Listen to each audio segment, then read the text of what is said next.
Swift, welcome to the show. Thank you for having me, man. You are the very first hip hop guy we have on here, so Thank you. What man. up, Swift? How you doing, Lee? Leland in the house. Yes, sir. What's going on? Nothing, man. Doing the family thing, of course. Trying to do some music right now and get back to what I love, man. Yeah, you take a little break. I did. Seems like I'm always taking a break. No, I had some life events happen, man. My mother passed away 2 years ago. My mother-in-law just last year, and in the process of that, I was actually working on an album. It's called Coolie High Chronicles Volume 1, and I got back in studio. This is a project I've been working on for like 3 years. Damn, Still not finished, but we plan on trying to get it done by March. nice. Coming from someone whose mom's passed away as well, I could relate. Kind of. Yeah, she Fucks was up, taken, unfortunately, by COVID. Oh, damn. Sorry to hear. Sorry to hear that. Rest in peace. Thank you, man. Yeah, perfectly healthy. No pre-existing conditions, no problems, just circumstance, you know. Yep. But I'm grateful, man. I learned a lot. My mother-in-law, like I said, passed away last year, too. Rest in peace to her. And both two, super women, man. Died working and wanted to be at work. And it's like, man, live your life and worry about your health first. But it's been tough on my family. But at the end of the day, man, through the trials and tribulations, we're here. Right. We have to take advantage of the time we have here. So that's what I look forward to now when it comes to music. It's like, look, man, you're not getting any younger. You're not, Right. Time is steady wasting. And there's no guarantee. We're definitely honored that you've come on. Do you feel, since you've started recording again, that, losing two influential people in your life has kind of thrown you back into it? Or I think it's a motivation now because when my mother was alive, she was a Christian woman, of course. She doesn't like cussing and all those things, but she was very supportive of my music. And I think now, excuse me, that she's gone, it's kind of a drive for me that I need to get it done. Like I'm wanting to go and go faster and get it done faster. You know Right. what I mean? So right. It's crazy the effect parents have on you. I mean, even I'm 38, and when I started this podcast out of my dad's basement, I told him about the idea, what we wanted to do. Had some people over, and then we kind of paused for almost a year, and then this whole production started, and sent him like the YouTube channel, sent him the the Apple podcast deal, and starts telling me how proud he is of me. I'm like, fuck, absolutely, we're just getting started. I mean, it gives you that motivation for sure. New album. Yeah, new album. I'm trying, guys. March to get this out to you guys, all platforms. I shot a video.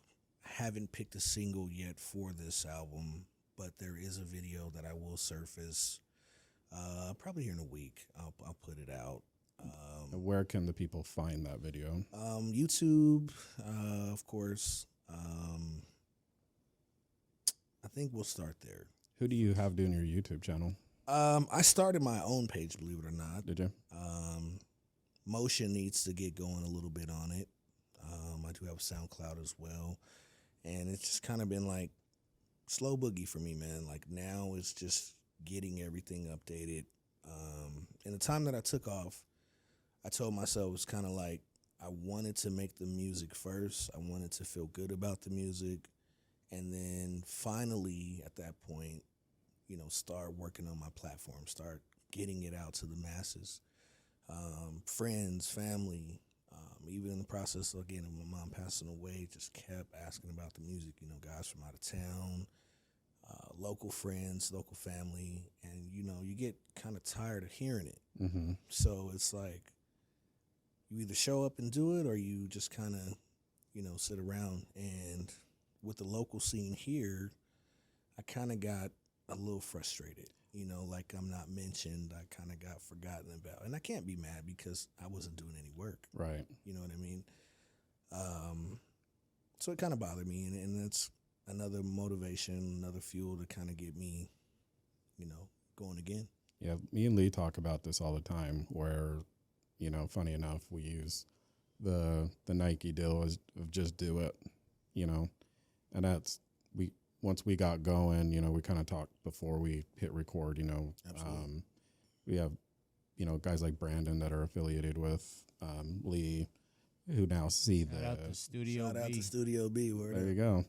He'll be coming on soon. Yeah, we actually have a show planned with him. He's going to drop some of this Anunnaki Yeah, he's off the wall shit, which I love. I love that kind of shit. So I'm Studio super B has excited. found, I would like to say, his purpose now. Him and I have talked since he's kind of gotten spiritual. And some things, we agree upon, some things we don't. But it's nice to know that he's doing a lot of reading and he's seeking, man. I'm definitely Christian, you know what I mean? And Mhm. when you got questions about God and things like that, man, you're gonna seek and you're gonna find, It's just nice to be around like motivated people, Absolutely. and it's been kind of cool. I've only met Brandon once, but the time I met him and then talking with Lee, us starting this and then the other projects we have under the Sick Puppy Media, he's now inspired to do it. Now we have you coming on, and I feel like anything we could do to help you out, get the word of mouth out, Thank you, man. we can promote all your stuff. I got a call today, and something I'm looking into. I want to do it. March 14th through 16th, Austin, Texas is doing South by Southwest, and I got invited today to actually go down and perform. A friend of mine is also doing a virtual session, so like, for artists who can't make it physically there, they're doing like a virtual performance for those artists and showcase. I can go that route, but I feel like I want to be a part of that. If you've ever seen the life there, and So you're going down. I want to. So we're looking into that right now. To Austin's kind of crazy. yeah, man, 6th Street. If you've ever been there, it's a wild place. I was just up at Sundance, and I met someone up there that was talking about the festival down there. Yeah, it's For us to check it out. yeah, it's one of the biggest music festivals in the United States. One of them, other than Coachella, of course. But a lot of major artists play there, South by Southwest. And the one thing about Texans, man, they really support their local music scene.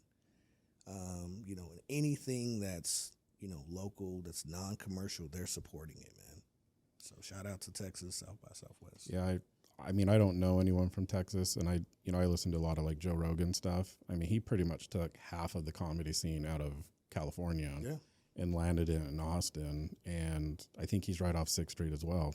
They love music down there, man. I mean, you could be a horrible artist. I mean, I've been there, and I've heard like guitarists and singers who can't sing, and they've got applauded. Like they show a different kind of love down there, man. It's crazy. I think it's that Southern hospitality, Absolutely. Something that is missing in Utah every once in a while. Absolutely. Right on. So that's the 14th through the 16th? 14th through the 16th of March. And do you know who you're opening up for? I don't know as of yet. I will speak to the booker and promoter on Monday. Oh, right on. To possibly see if it works for me and my team, So how did that all go about? They just reached out to you? I said this, man. I woke up 2024, thankful, of course, to God, right? And I told myself I wanted to have traction going with music. Believe it or not, lo and behold, Lee calls me. First, thing of the year. We're not, 26 days into the month? Yep. You call me. Today, this morning, I got a phone call about South by Southwest. So I literally said a prayer. It was like, I just want to get this music out. I want people to hear it finally on all platforms. And, you know, as an artist, it's like, I finally want to do it to say I did it. If it works, cool. If it doesn't, then I can say, hey, I tried it, and I tried it the right way. I did it on all platforms. I did it, you know, the best to my ability, you know, even at my age, like, I did it, you know, and have no regrets at that point. You know what I mean? Because when you're younger, you know, you hear those sayings, oh, man, your music's so good, this or that, and you don't take it as serious as you should. You know, you think you have all the time in the world to do certain things, you know, so. I know the feeling though, because like, you know, again, like me and Lee talk about right place, right time, Absolutely. right people, Yeah. you know, and like when we started production of the podcast, you know, I remember sitting in here with Lee and we're like, okay, we'll go once a week. We need 52 guests or 52 ideas. Okay. And we got the 26. So I got half the year of ideas. And Lee, I think you still have that picture. I mean, how many have we hit on and how many are still attainable? I mean, Right. It's crazy how much Like this thing has grown. Yeah, almost all of them. You know? I think that's dope. And that's a good number, 52 shows a year. Yeah. Right. As an artist, I would like to play maybe 4 to 5 shows a year, right? And somebody's like, that's a small number, right? But then you got to think, those shows have to be the right shows for you. Right venues. Right, venues, places, things like that. You think of the younger artists and younger generation. Like, I think my music does appeal to them, but it's not targeted to them. So, like, you know, your younger shows, things like that, I don't want to play. But, like, guys like Scarface, guys like Snoop, guys like DJ Quick, you know, those are shows that I want to take a band to and I want to go play and stand out as an artist. I have done that. We opened for DJ Quick just, 2 years ago. We had Baby Bash. DJ Quick. Yeah, shout out to Quick. We had Baby Bash, Burner Show over at the Complex. Really dope crowd, younger and old. But that was about 7,000 people, man, and we rocked that joint. You know what I mean? I have audio, I have footage of that, and it was a really nice time for me. And that also kind of makes me feel like, okay, this is what I need to be doing. You know, even though my age, even though things like that, I still got it. I feel like I still got it, right? And to do a show like that really solidified it for me, you know, to where I'm signing autographs. People are buying me drinks, and I'm like, man, I'm just You feel like a normal guy, you know what I mean? You feel like you've arrived. Right. And I think that's where I'm at right now, man. Like, I think every artist in their town or city wants the local love, right? Mm-hmm. I've kind of feel like I surpassed that because it's tough here where we live. You know what I mean? Certain artists, certain genres of music we support here, but hip hop is not really one that's big in Utah, right? So as artists, some of us are looking in other places. Mm-hmm.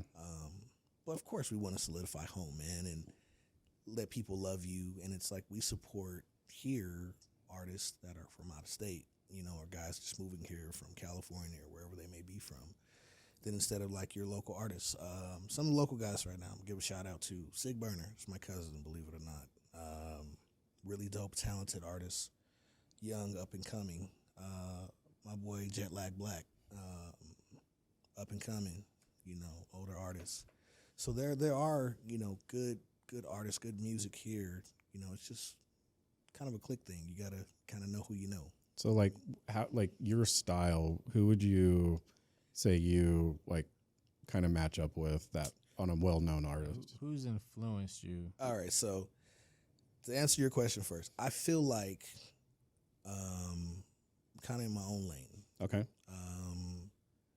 Of course, influencing me is the greats. You know, your Jay-Z's, your Nas, your Scarface, your Nipsey Hussle, believe it or not, is one of my favorite artists.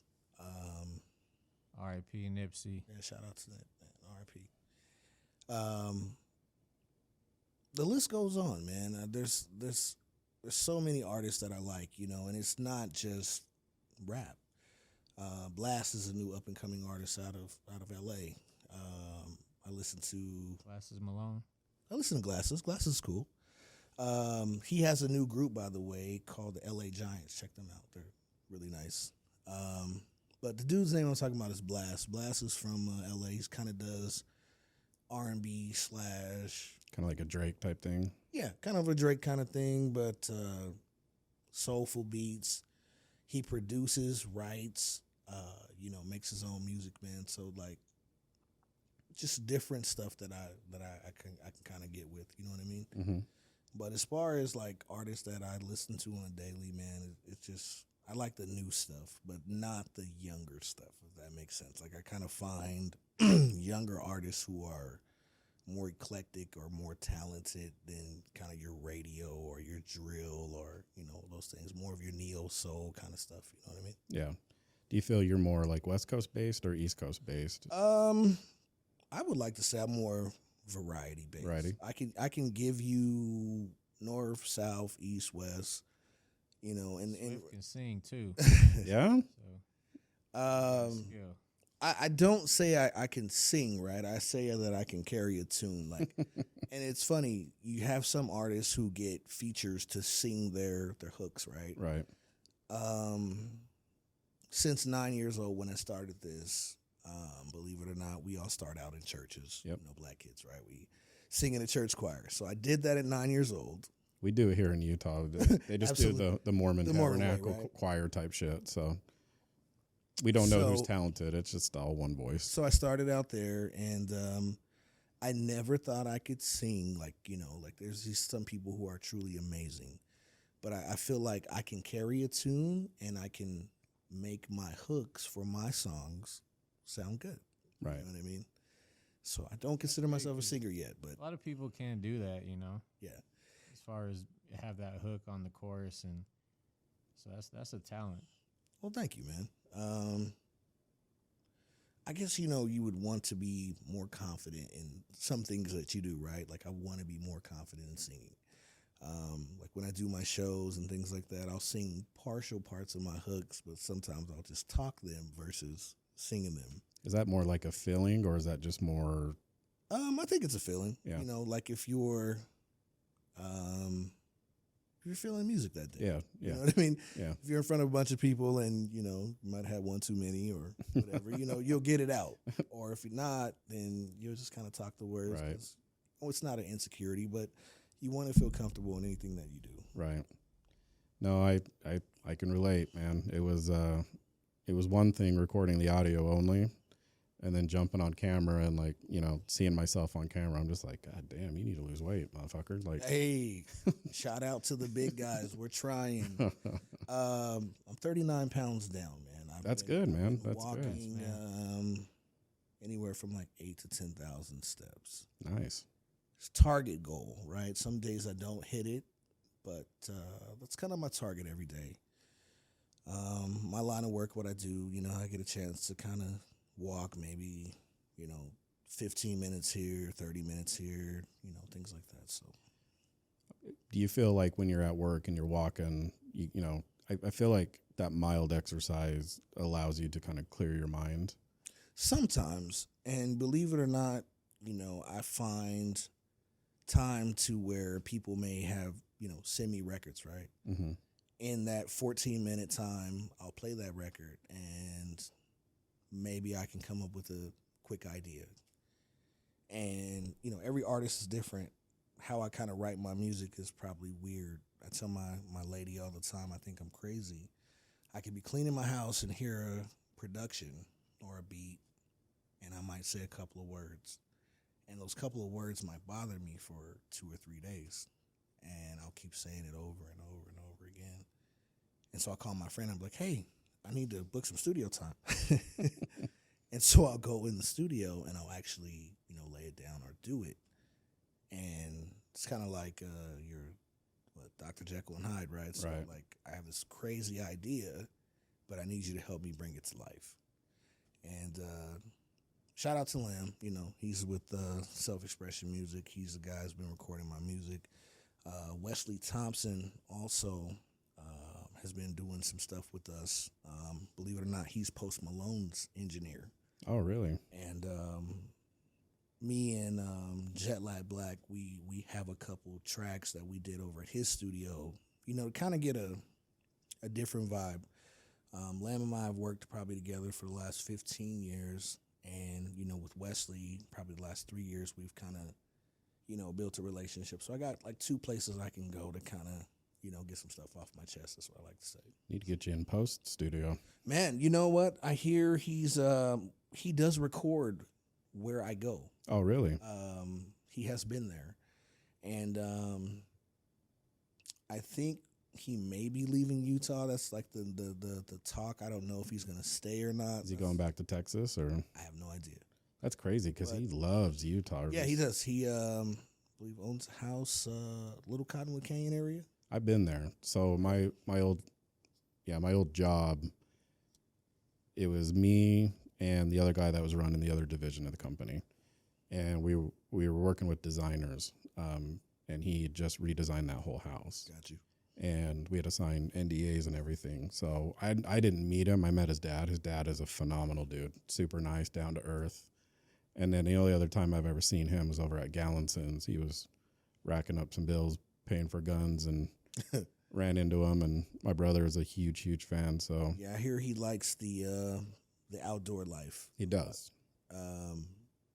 When you're going up that canyon, I guess we got to pass Snowbird, Alta. So the best way I can explain it is like as you're going up the canyon, it's the first right that takes you up into that neighborhood. Ah, okay. So he's up in that area. Got you. Because I've gone as far as the turnaround. Okay. I think that's out. What's the last ski resort you go past? I think it's Alta. It's Alta, right? I think so. So yeah, I've gone past that.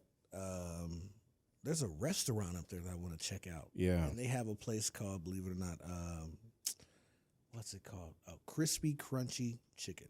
I don't know if you guys have ever had that. They're in your local truck stops, kind of like Midwest, East Coast. We have one here also, 9th West, 7th North, 10th North, inside of a gas station. Get a chance to check it out. Phenomenal food. Check it out. I mean, it's just, you know, it's okay. Different than what we have here. Speaking of food, do you know who SLC Foodie is? I don't, but I see a lot of his stuff on Instagram. Yeah. So he's a good friend of mine. We went to high school together, so kind of grew up. Okay. And we had him on the show, and he was talking about how he's big on, you know, repping the local restaurants. He doesn't do the chain stuff, and some of his shit. What like the restaurants he runs into, never would have guessed we'd have that in Utah. Got you. So SLC Foodie has a great job, man.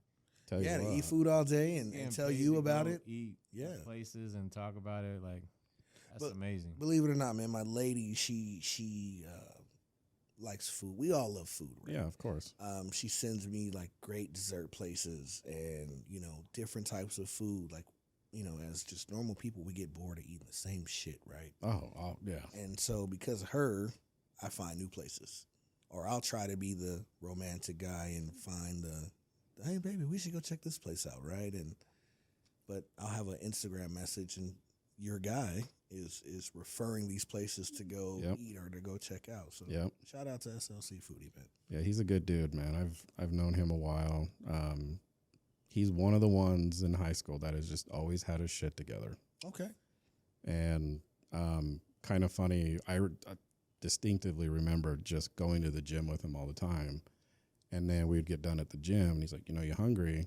And this is before he's even known. Got you. And he's over there taking pictures of food. He's, you know, screenshotting the GPS stuff so he could remember it. He starts throwing it online. 3 or 4 years later, here we are. And it's just crazy how much he's built that thing.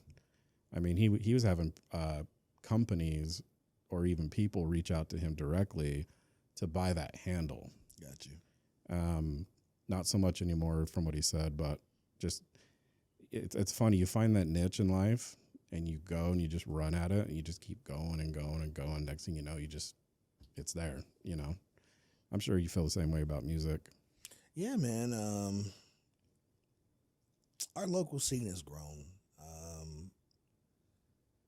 some things I have a saying, right? And it's no disrespect to any artist that's coming up or anything like that. I say, if I don't like it, I don't like it. That don't mean that I'm hating. I just want to innovate. Right. You know, so I'm one of those artists that likes to make different shit. I'm tired of kind of the some of your boom bap stuff. You know, I love Beanie, right? I love all these guys, but some of your boom bap stuff it's got to stop. Like the poppy. You know, not no. So you have some guys that are more hip hop based, right? Like the stuff that we grew up on, right? Yeah, boom bap is like 80s, 90s. 80s, 90s, like Okay. hip hop, your Slick Ricks, your and boom bap is great. We all grew up So they're not evolving. as artists, Yeah. and I think as a true artist, you should be able to adapt to any type of situation, kind of like a chameleon, man. You know what I mean? Somebody throws you a track, do something different. It's cool to know what you do comfortably, Right. but what can you do outside of your comfort zone? Right. Right. And here locally, we have this certain kind of sound here, and believe it or not, it's Bay Area influenced a little bit. It's boom bap influenced a little bit, New York based, and then you got some guys who may give you some originality. So that's what I would like to see with the younger generation who's making records now. Is just be yourself, man. Don't follow a trend or a sound that you hear. And we're all guilty of it because, again, man, we grew up listening to New York music. We grew up, that's hip hop. Right. So when you first started this thing, you wanna battle rap. You wanna give bars, what the kids are saying now. And you gotta find your way through that. And it takes some time, man. So like any young artist that's coming up right now, man, if I had any advice for you, just be yourself, man. I know drill music is popular right now, but remember what it's marketing. It's murder, death, man. Yeah. If you're not about that life and you're not living that life every day, don't rap about it, man. And that's kind of the era I came up in. Like, you had to be true to thyself. You know what I mean? Right. One needs to be true to thyself. Do you feel like the music people are making now is going to have like longevity I don't. because they copy each other so much? I don't. I think the originality of the music you and I grew up on is coming back slowly. And this new generation of drill music, or the new generation of, what are they calling it now? Kind of the style of like your Offset, your Amigos, right? Right. And the Baby. Like, don't get me wrong, the Baby's a talented artist. He's a great artist. But he has a sound that I truly believe is only going to last for so long, And like anything in life, it's like a reoccurring cycle. We're getting back to, bars. We're getting back to good productions from producers. And right now, with the younger generation, man, like it's just promoting murder, death, drugs. It's like, bro, it's cool, but for how long? You know what I mean? But that seemed like, from an outsider perspective, like, we all grew up in the same generation, Yeah. I'm probably the most Mayo-ass motherfucker you'll ever meet. But, like, I have stepsisters that, they were, listening to, like, Bone Thugs. Right. Creeping on a come up. Right. Or they were, hitting that, the Snoop Dogg album, the first one. I definitely, don't want to be a hypocrite as an artist because, we grew up on that shit too. Right. But to me now, I feel like the younger generation is taking it too damn far, with the sound of just one-dimensional rap. I don't care where you go, any major city, any radio station, you're going to hear what those guys want you to hear. And there are so many talented, dope artists that never get heard, man, and who are original and is true to thyself, man. Right. And so that's what I would like to see radio do, marketing, all these industry guys. Like, go out and do your job.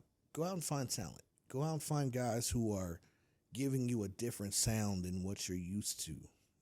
Because, again, we don't own the we don't own the media. We don't own the record labels, right? Right. So do your job, man. Go out and find a talent and do what you're supposed to do. Do you feel though that Salt Lake and I mean Salt Lake County, not just Utah, but being that Salt Lake County is much more diverse than what it was like when we grew up, do you feel that there could be an artist and maybe even yourself that's primed to make a run and make it big?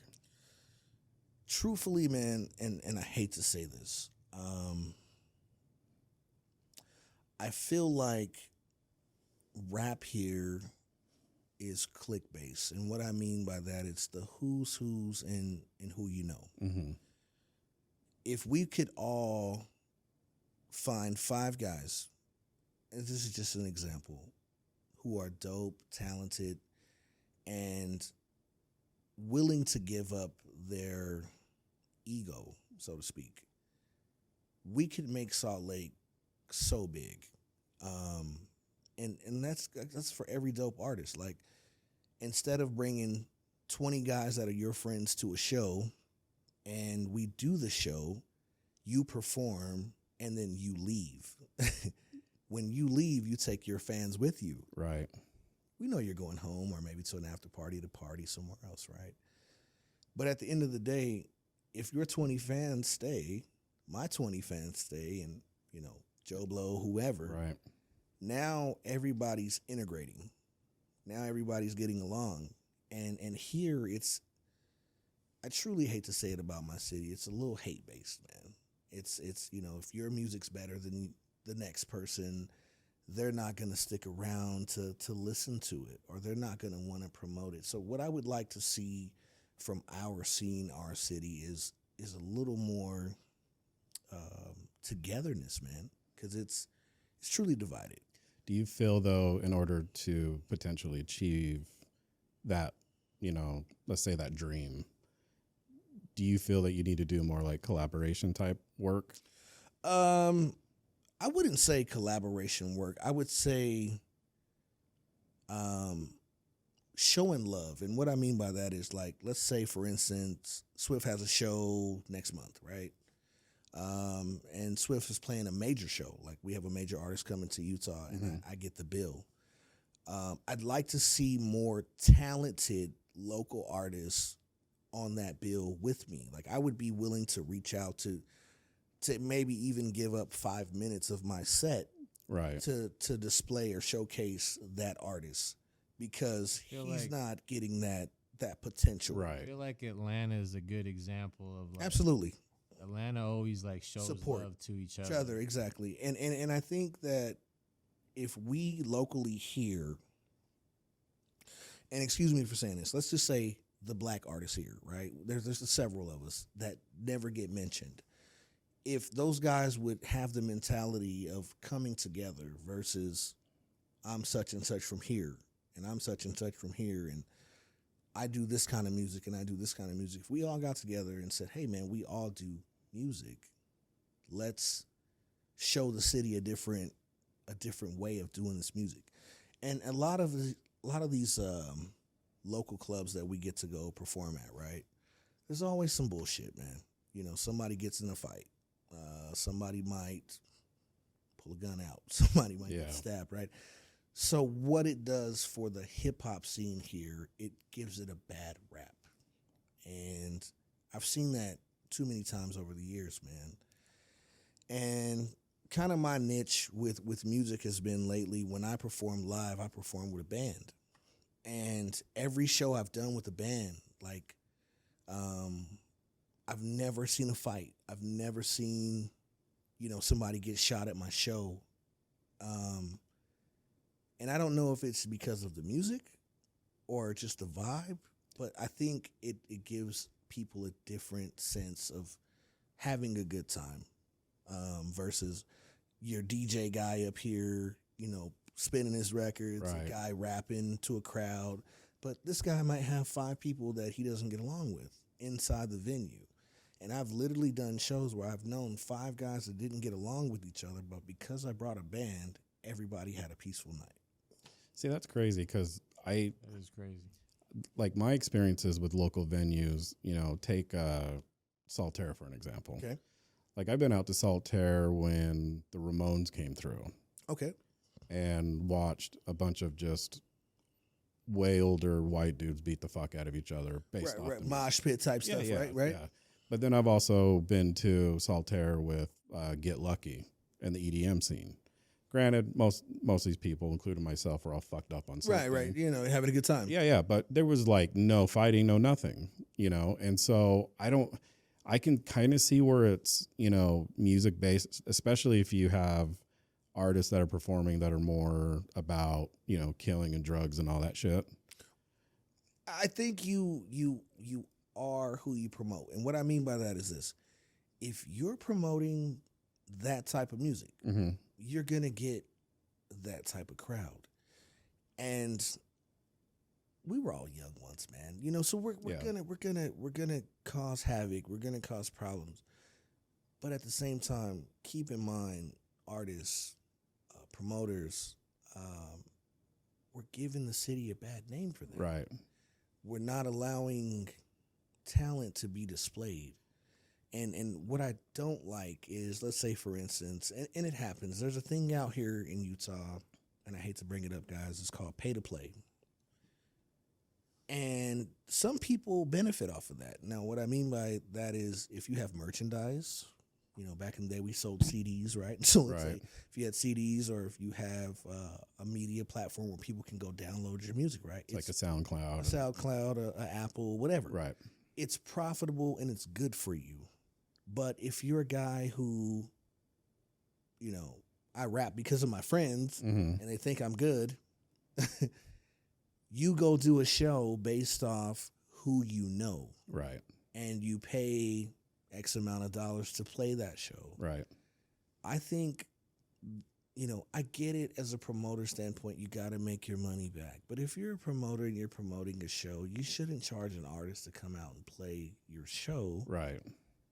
You know, if he's good enough, if he can bring people to your show, if he can sell tickets, you know, it's all a marketing thing, right? And if you're able to do those things, then I think you should do that. But if you're just a guy who's, you know, in your grandma's basement or your friend's basement, you don't really make music and you're trying to please your buddies, maybe this game's not for you. Right. Right. I had something funny a long time ago. I thought was funny, right? But people might think it's offensive. We love offensive here. Right. I wanted to start this TV show called Rap Bashing, right? And locally, there would be guys who would rap and do ciphers, right? That would be a bunch of guys gathered around, you know, trying to rap or Like freestyle. Right? And you guys remember the old Stridex commercial with the old van, like the the A-Team van would like pill out. Yeah. I wanted to get one of those with a camera and pick the biggest guys I could pick up, and we start the segment and say rap bashing, right? And I come on and be like, yeah, we're headed to a local scene right now where this guy says he can rap. And so we get out, and then It's almost like a prank, though. it's a prank, right? Yeah. So we snatch the guy, we grab him. You know, they might rough him up a little bit, and then so he'll never want to rap again. And I feel like it would start like this whole big controversy thing, right?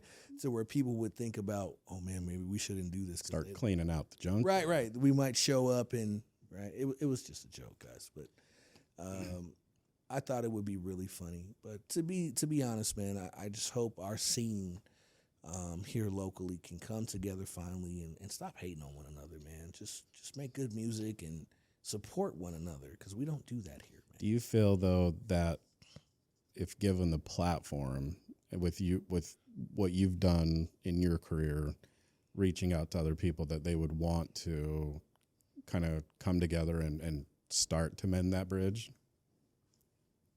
I'm 50-50 on that question. I think some people would. Okay. And I think some people with ego wouldn't allow it. So I'll tell you this. If you ever come across a situation where that 50-50 goes more favorable and you want to do a show here and get a bunch of different people, we'll set it up. And I thank you for that. But here's the truth, right? We got to find talent. Mm-hmm. Because your consumer, you know, the Joe Smo, the Lily Ann's at the bar, Right. they don't really come here for that. They come here to drink, have a good time, right? But if we could find, and it's a small number by saying this, because I know there's plenty. I hope there's plenty. I hope there's guys working and working on their craft. But if we could find 5 talented guys here and display, hell, a showcase to invite younger guys. But you have to remember, the attention span of the average person is about 2 to 3 minutes, right? Well, on top of that, the younger you are, that's less. Right. It's less appealing. Yeah. But if we could find 5 guys to represent our state, let's say when major acts come here.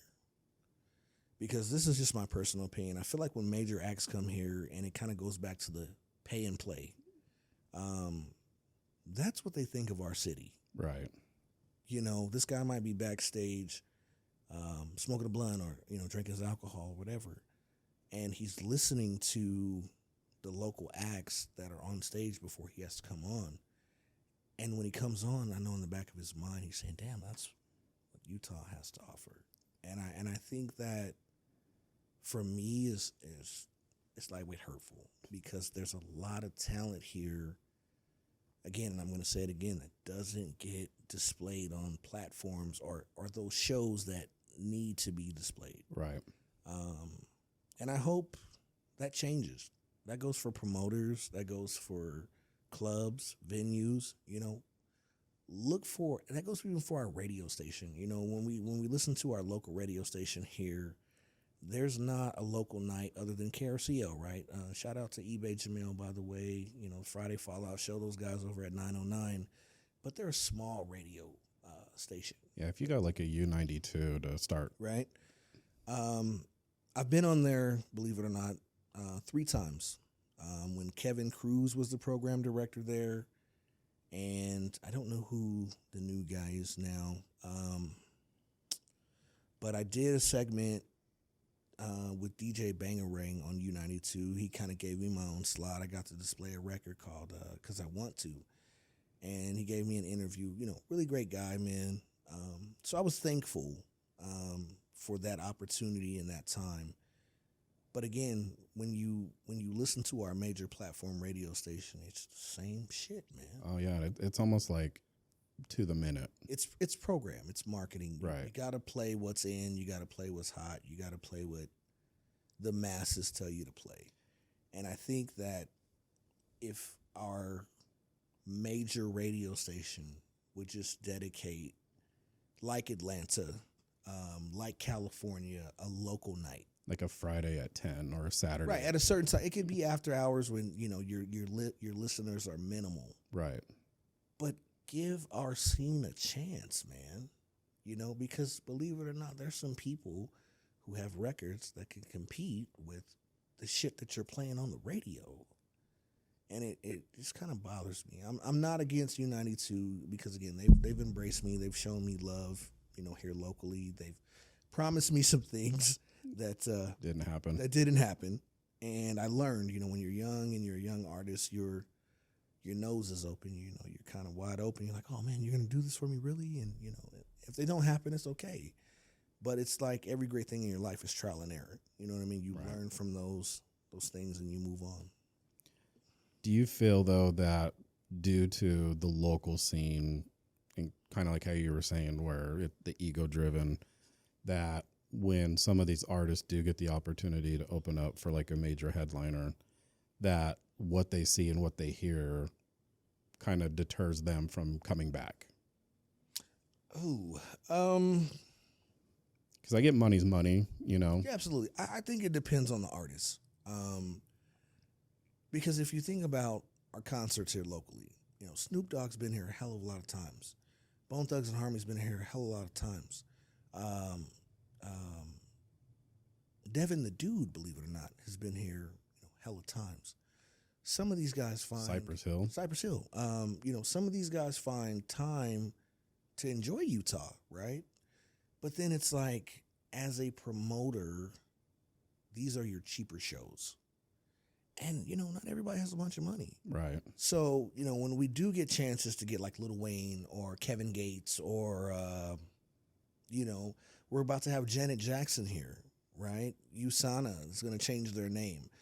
But when we get a chance to get those kind of artists here, I think we should display some type of local talent with those shows. Right. So let's say, for instance, the Janet Jackson show, right? Let's find a girl, you know. Like an R&B singer. Yeah, right. An R&B singer who's really dope. And show Utah. Let's show Utah. Let's not give $500 to come perform for Janet Jackson and you bring the shittiest guy to open up for her. But like even giving that person that opportunity, don't fucking break them down. Yeah, absolutely. You know, Absolutely. elevate them. Exactly. And talent is talent, music is music. Like I said, it goes back to my original saying of, you know, what I like to say is, you know, if I don't like it, I don't like it. That don't mean I'm hating. Right. You know, because if I don't like something, that doesn't mean you don't. Right. Or Lee doesn't, or my girl, or you know what I mean? So my opinion sometimes is not valid. I'm just who I am as an artist. That doesn't mean I don't like it. I'm not hating on you, bro. It's not your thing. It's not my thing. And then I want you to kind of be a little more creative in what you do. Right. You know, if that's ego driven or boasting or bragging, then hell, I mean, I've been doing it long enough. I don't know. As you're telling me this, I don't feel that's an ego-driven deal because I feel like an ego-driven deal would be, you know, someone presents you with, you know, like a sample. Gotcha. And then, you know, right off the bat, you're like, oh, well, I would do this differently and, you know, and start cutting it down. Right. You know, like to me, that would be the ego part of it. I'll say something funny, which I find funny. I have friends in the music scene, of course, and let's say, for instance, Swift hasn't done a record in 3 years, right? They still want my opinion of what they've done, right? And I'd like to say God bless them for that, you know, because I think they're being considerable by asking me. Right. I'm a pretty bad critic. Like, I'm the worst critic in the world, right? I'm just going to be honest. But why is my opinion so valid to you? Probably, I would say, and being that I don't know you, but Right. I've heard of you through Lee, you've established a name for yourself. Right. And one friend had told me, he was like, because it's like, Swift, man, they respect your opinion. You know, You have a creative mind, you know. yeah, and I think as any artist, if you call yourself an artist and not a rapper, to me, there's a difference, right? An artist is going to create something from nothing, right? A rapper's going to Sample and give you trends of what the masses want to hear, right? Again, it just kind of goes back to saying, man, take your time and develop who you are, you know? And I think a lot of guys don't do that anymore, man. Like, they're not true to their self. And, you know, trends, fads, right, are fashion, everything that we do, man, it's media based, right? Social media based. You want to look like something. You want to sound like something. You want to live your highlights on Instagram and Facebook like something every day, right? You're not true to yourself. And I think once we find those kids who are creating art that are true to themselves, man, we're gonna show the world something different. You know what I mean? And that's locally here. We're gonna show, you know, the world like, hey, we got talent here. We got guys that are making shit that's unreal. Well, I feel like, you know, and this is a total different, you know, pivot, but, you know, take like something like the Utah Jazz. Gotcha. When was the last time we signed a big old fucking star? I have my theory, but it's the lifestyle. It's this, you know, Right, okay, stigma regarding right. Utah. I'd like to say this. Okay. Shout out to the Utah Jazz, right? Mm-hmm. First and foremost. I live here. I'm technically from the Bay. I'm a Golden State fan. Sorry, guys. But No, you're good. I look at the Jazz, and I'm sorry, my Jazz fan friends, if y'all see this, don't be mad at me. I look at the Jazz like the D League, and let me explain that. We get guys here who are great. Let's go back to Darren Williams, Mm-hmm. Carlos Boozer days, That's right? my boy. That's a Dookie right there. Right. Shout out to Duke. Me too. Yeah, okay. North Carolina. Fuck the Hills. So I can't say fuck the Hills, Sorry, but Hills. but hey, man, you know, I'm Duke. As a high school basketball kid, a kid growing up, I always wanted to play for Coach K. Man, he's the shit. Now, don't get me wrong, Roy Williams is the guy, right? Don't get me wrong, he's the guy there. All right, and Dean Smith, by the way, Yeah, you know, legend. Michael Jordan comes from. This is my favorite player. Michael Jordan comes from North Carolina, so we got to give you a shout out. But over here, I'm with this guy, There we go. Dookie, man. All right, but back to what I was saying.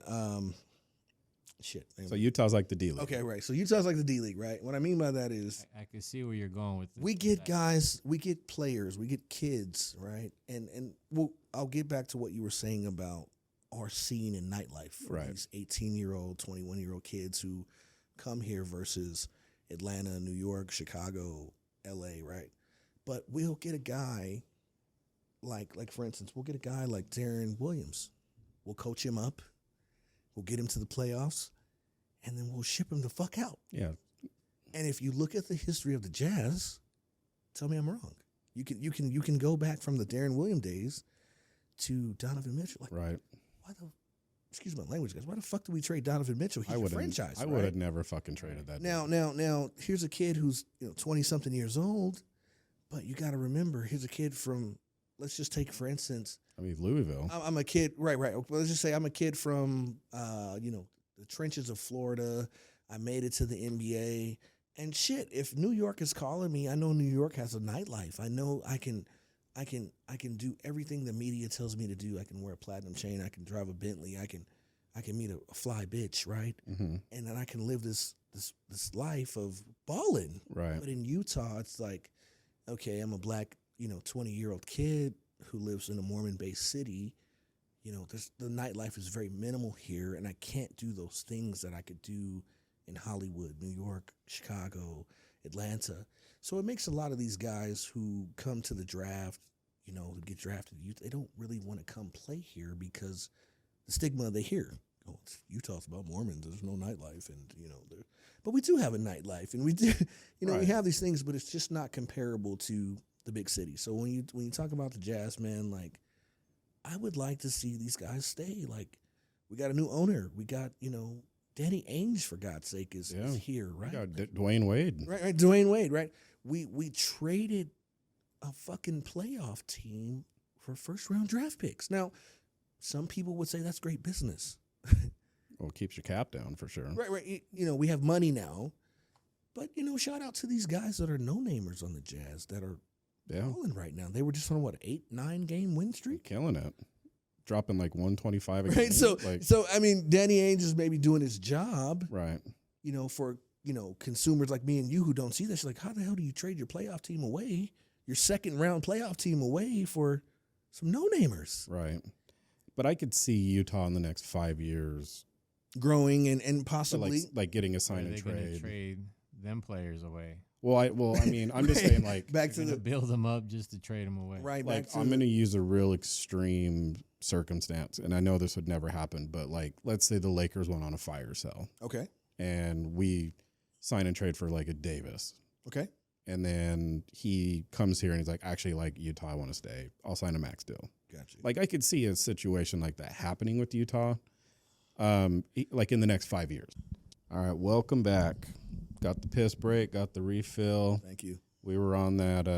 We're going to pivot to the good shit, Okay. the real good shit. So the sports. Okay.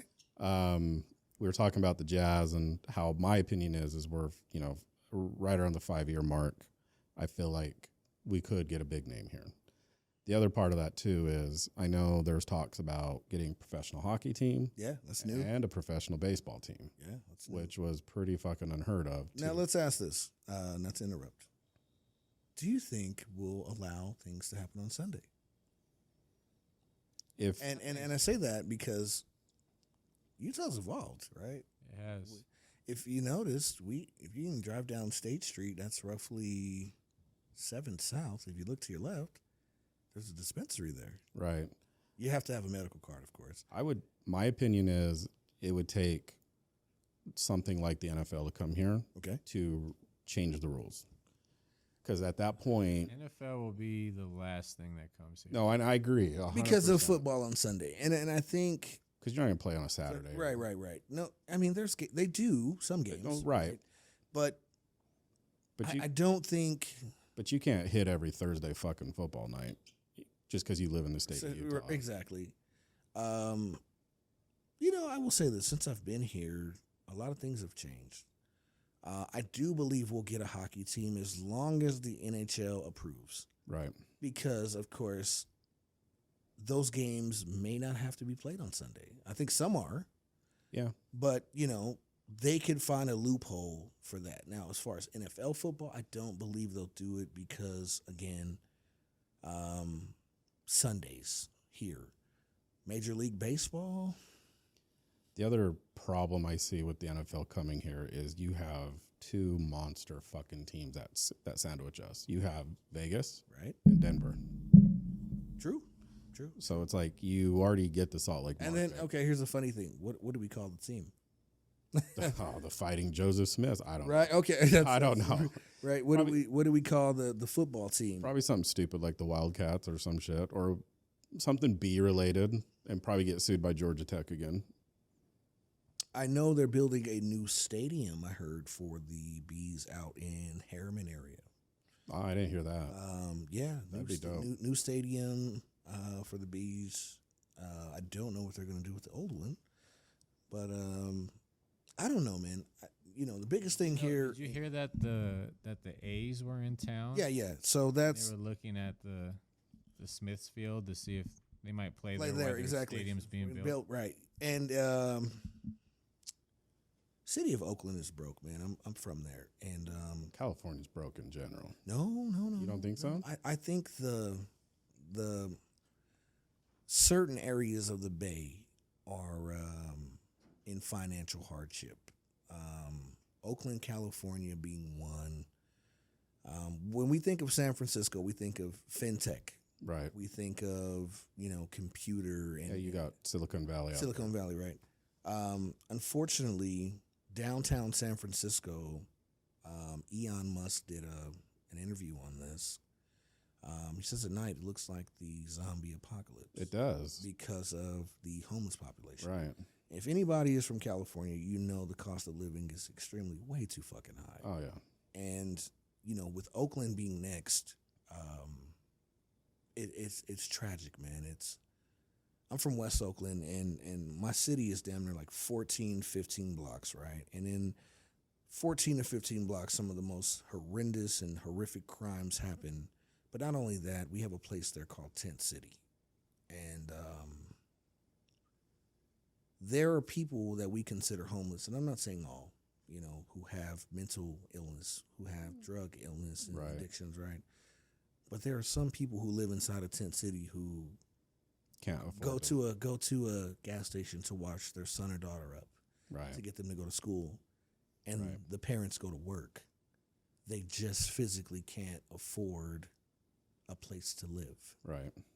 Or who've been, I hate to say this word, but gentrified and moved out of their neighborhood or location because cost of living has gone up, right? And without education, their jobs don't pay enough.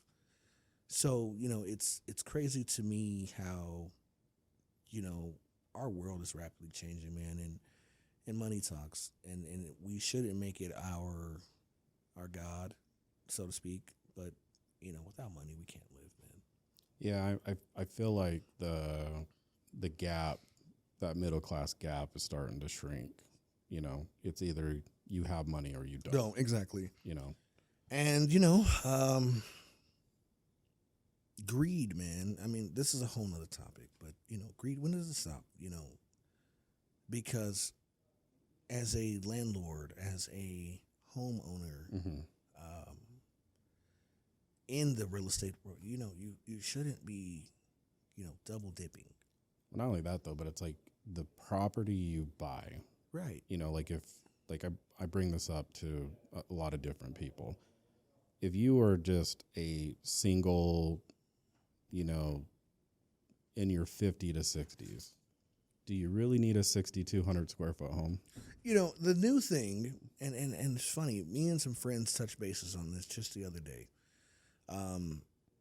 some of us praise home ownership, Mhm. because some of us have not achieved that Right. ultimate goal, right? Right.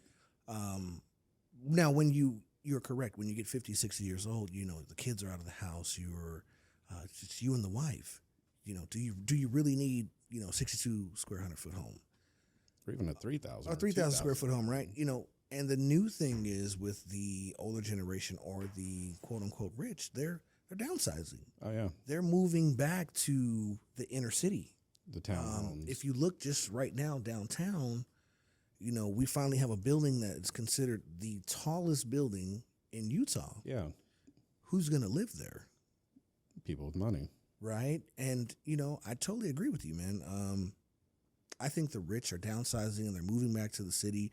They're making things economy efficient, if that makes sense. Yeah. Like, they're not driving the car. They're riding the bikes more now. Yeah. They're doing the scooters and I was gonna tell. I'll tell you what. The best fucking time I had was when me and Lee went to a jazz game and we rode the scooters right to and Delta just- and back here. Right. Oh my god, that shit's Yeah. fun. And it's cool, man. But it says something too, that times are changing because again, some of us do want a 6,200 square foot home or the Right. mansion, right? You want those things until you become financially responsibility. Yeah, until you have to drop that for fucking money, premium. for the property tax, Right. the lights, the gas, Everything. it's like, oh, there's this dream of having this, voluptuous house, but then, when you're fucking 50 and your kids move out and they're in college and it's just you and the wife and you got to clean the son of a bitch, Yeah. who's going to do that? Right. You're going to get mad at her. Well, you didn't clean your side of the wing of the house. And, Yeah. now, Joe Smo and Tammy Joe, they're looking for a condominium. They want to downsize, and they're selling that home. So kind of goes back to California, man. Like, 1,200 square foot home's $1 million. Yeah. And who has that? And I've done real estate for the last 9 years, and I've traded, my career to do something else because I kept getting laid off. And the one thing that I dealt with in the last 4 years with quote unquote Californians is they're cash offer guys. Oh yeah. They're Flat out. If they're not cash offer, they are property management companies that are coming here and buying up our property. right. You might have a local family who qualified, through their loan, and they're giving out, okay, well, we can offer you, 700 cash. But here's a guy who calls your phone, you're closing the deal, and you have the homeowner calling you back like, hey, I'll take the penalty. I'll do whatever you guys need to do. Yeah. I want to cancel this loan. The guy just wire transferred me $1 million. Right. Cash. Right. It's cash offer. I'm getting this wire transfer within 24 hours. Well, you're seeing a lot of that in Park City. Yeah. That Park Yeah. City, Camas, Heber, Midway area. You see a lot of California transplants that live just take your basic Southern California home. They get $4 or $5 million offer, and they bought the damn thing in the 70s or 80s. Yeah. So it's either paid off or damn near paid off, and they're dropping cash to $1 million or $2 million, and they're doubling the property size. They're Absolutely. doubling the home. Absolutely. And then they come in here, less taxes. There's a lot of benefits, but then down, not so benefits of coming to Utah. But you see a lot of it. But yeah, and the downside to California and transitioning to Utah is the things that happen. There's no crime. There's we talked about that earlier today about California passing a law to you can steal legally. right, $999. A lot of their properties there now they're building underground. I don't want to get into all that. no, you're good. You're good. I've heard family members and friends telling me that these people are building apartments and living underground. Why? That's crazy. Right, from San Francisco to LA. That's crazy. They have signs and billboards. These apartments are coming soon, and they're underground. Right. What's that about? Right. What's that about? But I got a question for you guys. All right. What's the goodest or greatest movie you guys have seen this year? Ooh, that is a good This one. year, I know Lee watched it. Rob Peace. Rob P. Okay, I haven't watched heard that at Sundance. Okay. Super dope. It's I've- got Mary J. Blige in it. Word. I thought you were gonna bring up It's amazing. the Will Ferrell one. I'm Not just joking. that one. I'm No. just joking. I love Will Ferrell though. That's my guy. I saw a movie on Netflix. I got to remember it, but it's produced by the Obamas. You guys check that out? I haven't seen that. I haven't. All right, so I will get the name for you guys. Okay. And I don't want to spoil it. But it's kind of like your end of day stuff that the Obamas predict. And I have to give this up. So it's end of days. Yeah, it's kind of like end of day stuff. Like what could potentially happen to us as Americans. Okay. Oh, Of they us. got Kevin Bacon, That's a good question. Julia Roberts. No, Is it Julia. that movie? No. Julia Roberts. I don't believe she's in it. But I'll give up one dope scene. I got to do it. I'm sorry. If you No, guys do haven't it. seen it out there, Do it. please go Spoil see it. I'll I'm a find the movie name. I'm buff. sorry. So. But as you know, there's been over, I believe, like 1 million. I don't even know if it's 1 million, but Tesla cars have been recalled. Yeah, they're started on fire. Okay, but hold on. Okay. There's a scene in this movie where they're driving down the road, and there's a bunch of Model S's like parked like on the highway. They're trying to get out of the city. They can't leave. And they're sitting there in traffic. There's nobody in these cars. They're all Teslas. It's probably, I'm exaggerating, maybe like 500 cars. And then as they're sitting there in a live car, a gas-powered car, they turn around and her husband says, or her wife says, honey, get back in the car. So the self-drive mode in these cars are crashing. And they're just flying down the freeway. There's nobody in the car. Oh, okay. And they're just running against each other because they're all trying to leave the city, right? Yeah. And so it made me Gotta think, watch this movie. right? Yeah, you're right. It makes you think like, well, damn. But then, no bullshit. Within a week of this movie coming out, Elon Musk did a recall, like almost like X amount of cars. I can't remember the number. I read it the other day, and I was like, damn, I don't think I'll ever buy electric because of. And you've seen what's happening like in the cold, like the battery doesn't last Right, that the long, and yeah, they're just yeah. dying. And no disrespect to you electric guys out there, man, but it's come on, man. Keep at least keep one gas powered car in your house. I would say this. Or have a hybrid or something. Absolutely. I would say this. I don't personally ever see myself going electric unless I had like enough money. Like I would love to own like an Audi e-tron. Dope vehicle. It's pretty. I wouldn't do the Tesla route. Yeah. No knock against Tesla. Right. My thing with the electric is you kind of have two types of people that buy them. You have your technology people, and then you have got to save the environment people. Got you.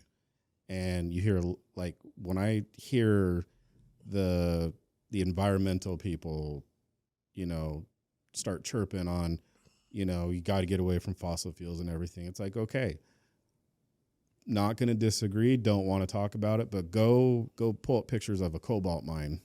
Absolutely. And believe it or not, the chemicals and materials found in electric batteries are also harmful to our environment. Well, the other thing too is when those batteries expire, right. there's nowhere to put them. Exactly. They're burying them in the ground. Absolutely. So how fucking great is it for the environment? Man? Exactly. And so at that point, it's catch-22, right? I wish that I wish we find some solution to our simple problems just here in America. And the first one is, of course, we can talk about, the environment and all this shit, but the main thing to me is our homeless thing, man. Throughout sure. the world, right? We live in America. And in my belief, man, no man should be homeless. And I don't care if it's mental illness, drug addiction, whatever. We have enough places, treatments, platforms to help these people. I would just say this, and stop sending money to other countries and supporting fucking wars. Right. And take care of your people. Exactly. That's I agree with basic shit. I agree with you, man. And the fact that we can't get people to fucking agree to that, is a problem. it's stupid. Yeah, it is.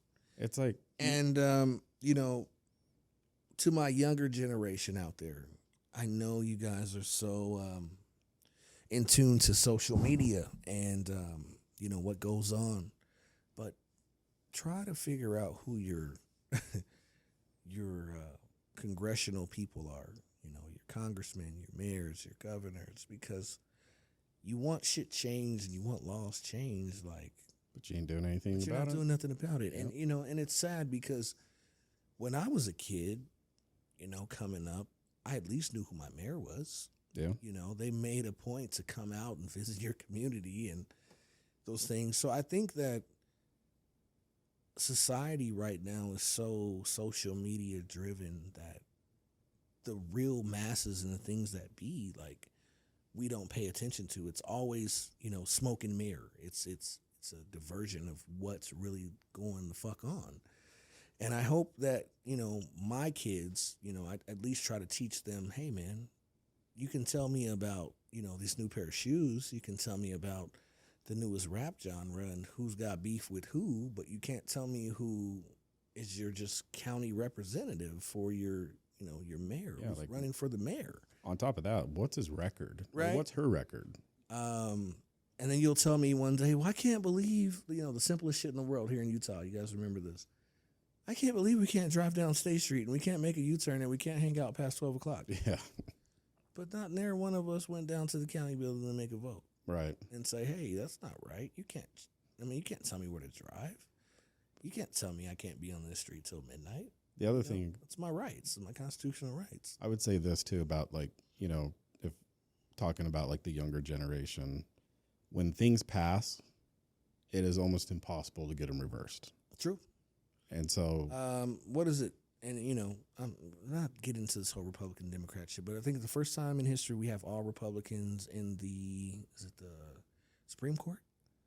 it's like what is there, 7 of them? I think it's a 4. It's a 4 to 3. First time in history there's been the majority of Republicans Yeah. and it's like, damn, okay, well, were we paying attention? Were we, and I'm not calling myself Republican or Democrat. At one point I did vote, Democrat, and now that I see what is kind of going on, man, it's like, I've voted for both. I've personally voted for Obama. right?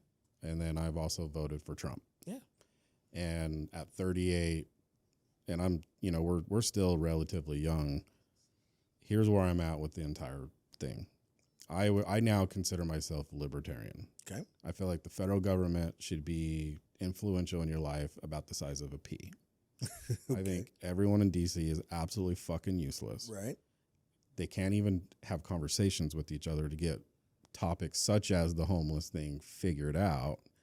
And instead, they'd rather go in front of a camera and chirp and not do anything.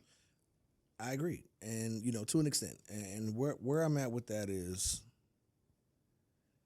you can't, if we're a democracy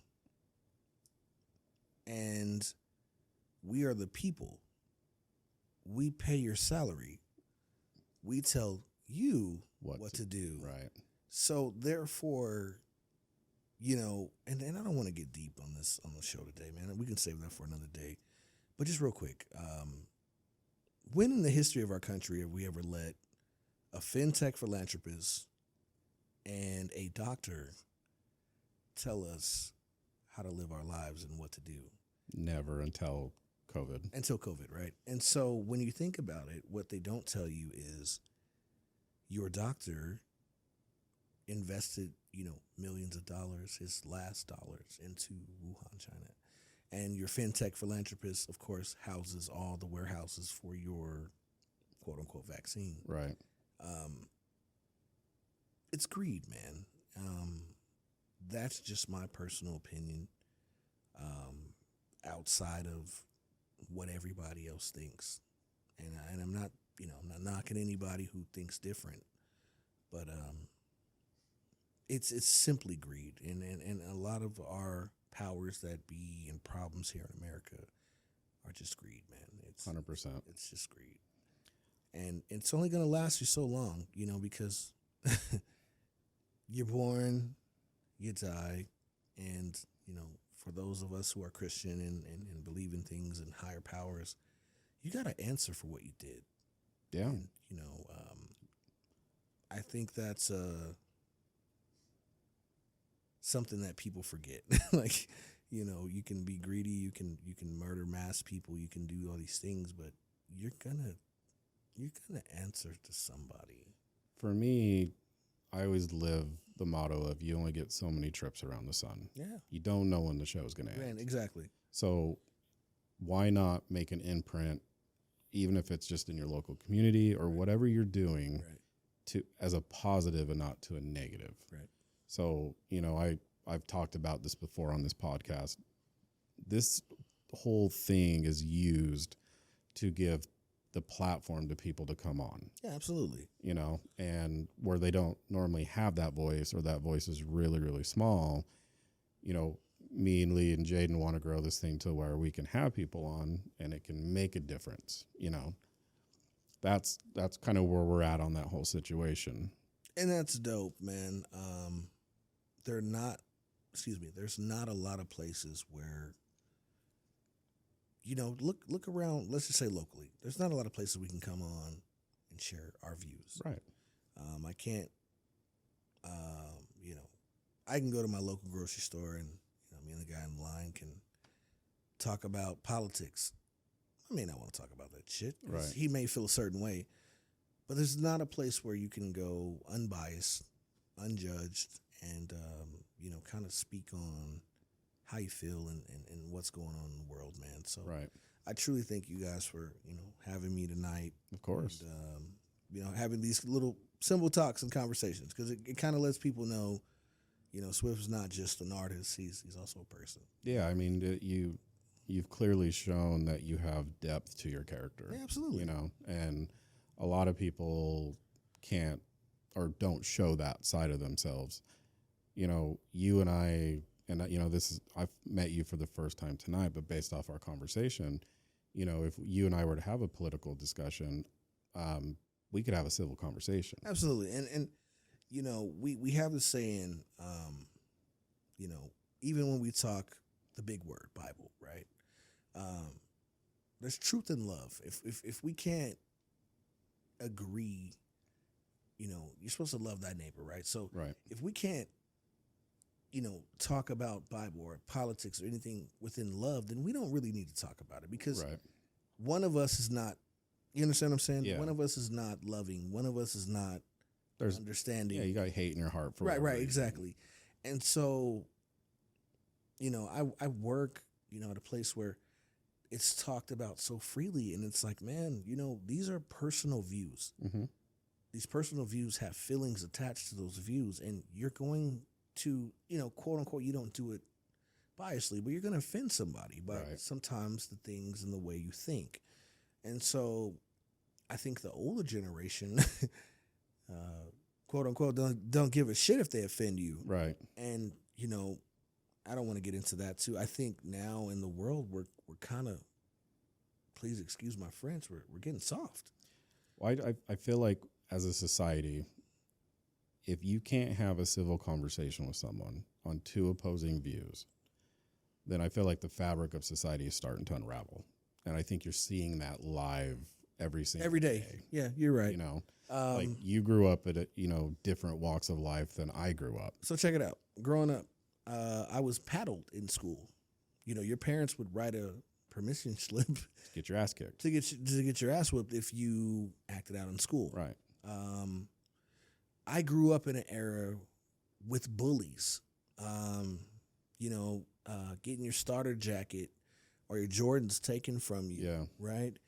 Or even getting your ass beat for just looking at someone. Right. Funny. Okay.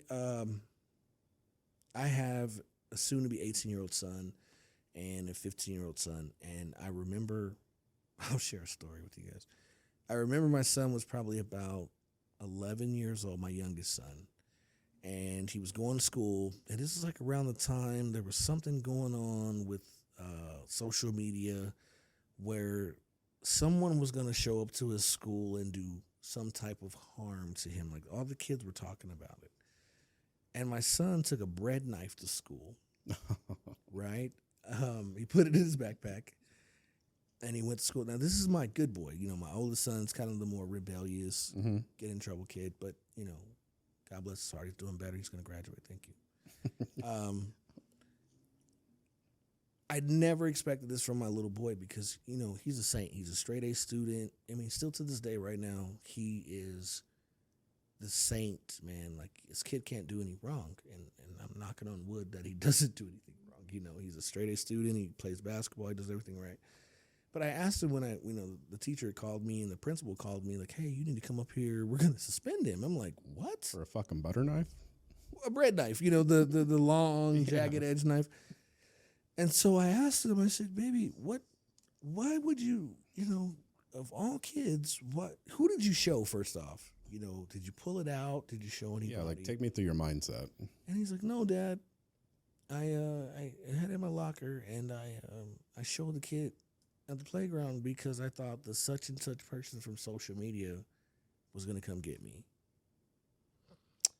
And I just thought about that. I was like, man, we live in a world where times have truly fucking changed.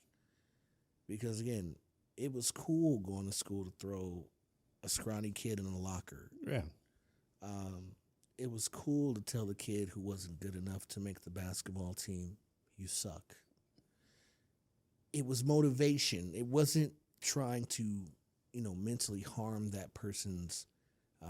But it toughened them up, though. Right, exactly. You Like, know. we grew up in an era where you had to be tough.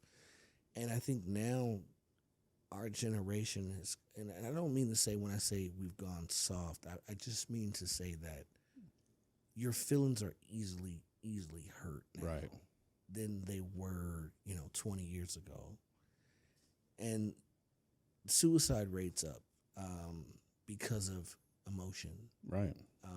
Not only drug addiction, but emotion. You know, you got people willing to harm and hurt themselves because of social media and bullies. Like, we grew up in an area where, okay, we got bullied. We dealt with that. You know, we didn't like it. Well, you either got bullied or you hit the fucking bully in the face. Eventually, there's going to be a line of mutual respect. So, like, you might have got your ass kicked 3 or 4 times, but I'm from an era in a place where if I got my ass whooped, you're going to fight me until I get one. Right. Until I win. And I think nowadays it's gone way too far because these kids are not fighting. They're quick to grab guns. They're, you know, cause physical harm to kill you. You know, I grew up in an era where it's like, okay, if I didn't like a kid, we got in a fight. You know, if I beat him up, he would want to fight me again. And eventually he'd stop. Yeah. And it wouldn't go further than...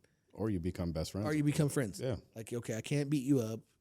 You can't beat me up. Or, you know, I kicked your ass and you're never going to beat me up. Let's go beat up other people. So let's just be friends. Right. And I think now it's gone way out of hand, man. For me, that's one of the fear of my kids. Like, you know, I teach them to protect themselves and to, you know, tell the teacher first. Right. You know, tell a parent, tell a principal, whatever. You know, it's not quote unquote snitching. That's saving your ass. That's saying, hey, I told an adult. Now, if the problem's occurred, you have my permission to cause harm to that person. I think a quick solve to that issue, and this is just my opinion. I don't have kids, so, you know, really at the end of the day, if people just stay in their fucking lanes. True. You know, and then teach their kids to stay in their fucking lanes, then you could solve a lot of those issues, you know. But you're always going to have the occasional parent who is like the Karen or who likes to beat their kids, and so they're taking that emotion out on other people. You know, so it's such a tricky situation with how society is set up today. But I do agree with you. I do think the younger generation is a lot softer than us, hell of a lot softer than our parents, and so on and so forth. But they do resort to violence.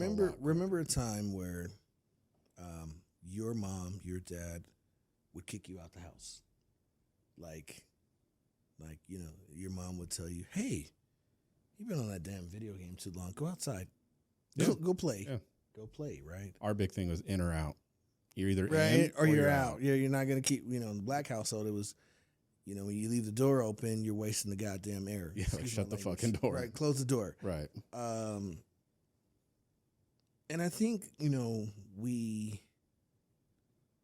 now allow our children, I'm saying for me personally, it sucks to think about it now. We allow them too much time with electronic devices. Yeah, it's the digital babysitter. I'll tell you this. I'll cook dinner in my home, and the response that I need that's normal, that I'm thinking, like, hey, is the food ready? My son will walk upstairs and say that. No. He's texting me on a cellular device. He won't even get out of the room. Hey, Dad, is the food ready? Or my daughter, hey, are you going to go get food? Like, we've lost the in-home conversation. Yeah. The typical, when we were kids, we come in from school, let's say your mom or dad had made dinner, and, you don't have no cell phone device. You sit down, you eat dinner with your family, you interact, you have conversation, how was your day? Those things are slowly fading away, man. And it was a big surprise to me the other day that my daughter or my son would say that to me. Hey, what's up with the food? Like, wait a minute, aren't you downstairs in a room in the same house as me? But you're not acknowledging me as your parent. You're acknowledging me through a cellular device because Right. this is your life. This is your gateway. This is your everyday life. So I think that's something that needs to be implemented into every household now. Limited screen time. Yeah, for sure. Phones, computers, video games. Like, it's cool. Like, we all grew up on video games, but like, have some social interaction in your home. Right. These are just my views. No, I agree with you 100%. I do want to pivot to something that I've come across by Lee, and I've been so fucking addicted to this, watching these goddamn YouTube videos. What is your take on this P. Diddy situation? What the fuck is going on with that whole deal? Oh, wow. When he started this whole thing out, you remember he was love. Yeah. Everything was love. I love this. And love. He had a positive message.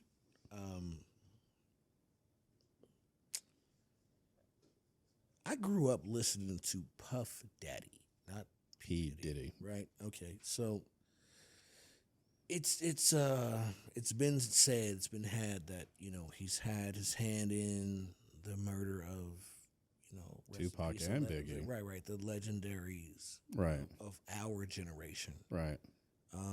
It's also been said that he is the host and allegedly of the secret society and quote unquote, if I can say it, politically correct, say gay parties and the homosexual. Yeah. Right. I believe in entertainment. Once you reach a certain statue or standard of who you want to become, that you were going to be tested by the parties and powers that be, if Right. that makes sense. Right. I don't want to throw him under the bus. Well, we don't know. We don't know. We only know what the media portrays. Right. But if I had to guess, when you're 500, 900, close to $1 billion up, you didn't get there alone. You had to do some things Right. that maybe you didn't like. And you had to host or you had to be around people that you didn't like to get you to a certain standpoint. But did you have to do the things that they talk about to get to that point? So that's what if you're a man, I'm going to say no. If you're an entrepreneur, if you're a vested business venturer, if you're somebody who's trying to, I don't know, if you're trying to reach a certain platform or plateau in your life, then you're gonna encounter these things. So let me break it down to you. And for Black Hollywood, they say to reach a certain status, you must wear a dress. Yeah. You see from your Wesley LeBron Snipes, wearing right? Your Wesley A$AP Snipes, Rocky. your Cat Williams was talking about and that's right, and that's for your rappers. But let's say for your household name Yeah. entertainers, your Martin Lawrences, your Denzel Washingtons, your Tyler Perry's, these guys. Did Denzel ever wear a dress? Yes, he did. Did he? Actually. Yeah, there's a movie. I can't think of it offhand. Say it ain't so, Denzel. Yeah, That's man. one of my but heroes. it's I know, right? It's something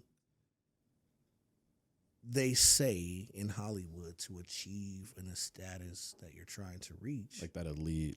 Right. You have to embarrass yourself. You have to take on a role for the masses that the masses wants to see. And I think if you look at history from, and I'm not making it racial or anything like that, but like any famous black actor, you can go back and look at those shows and be like, oh, he did wear a dress, or he did wear lipstick, or he did. And it's like, why does Hollywood portray those things as the role that you need to achieve stardom or to achieve the big payroll? Or you know what I mean? But like, what's the fucking motivation of embarrassing someone Morally, to get to that deal? or degrade the person's And I'm not even talking like, beliefs. we're not even talking about like the racial thing. Just having someone step into a role that they didn't think that they would have to wear a dress or act like a girl or do the tranny thing to hit that like predominant status.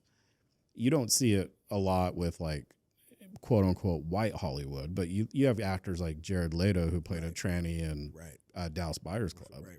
I know about that. But that's probably a willing role that he stepped into. It wasn't like a last minute thing saying, hey, we rewrote the script. You got to put a dress on. Like, to me, that's fucked up to do that to someone. It is. And, but what is entertainment? What is Hollywood? And it goes back, and I'm not trying to kind of get, deep on you guys, but there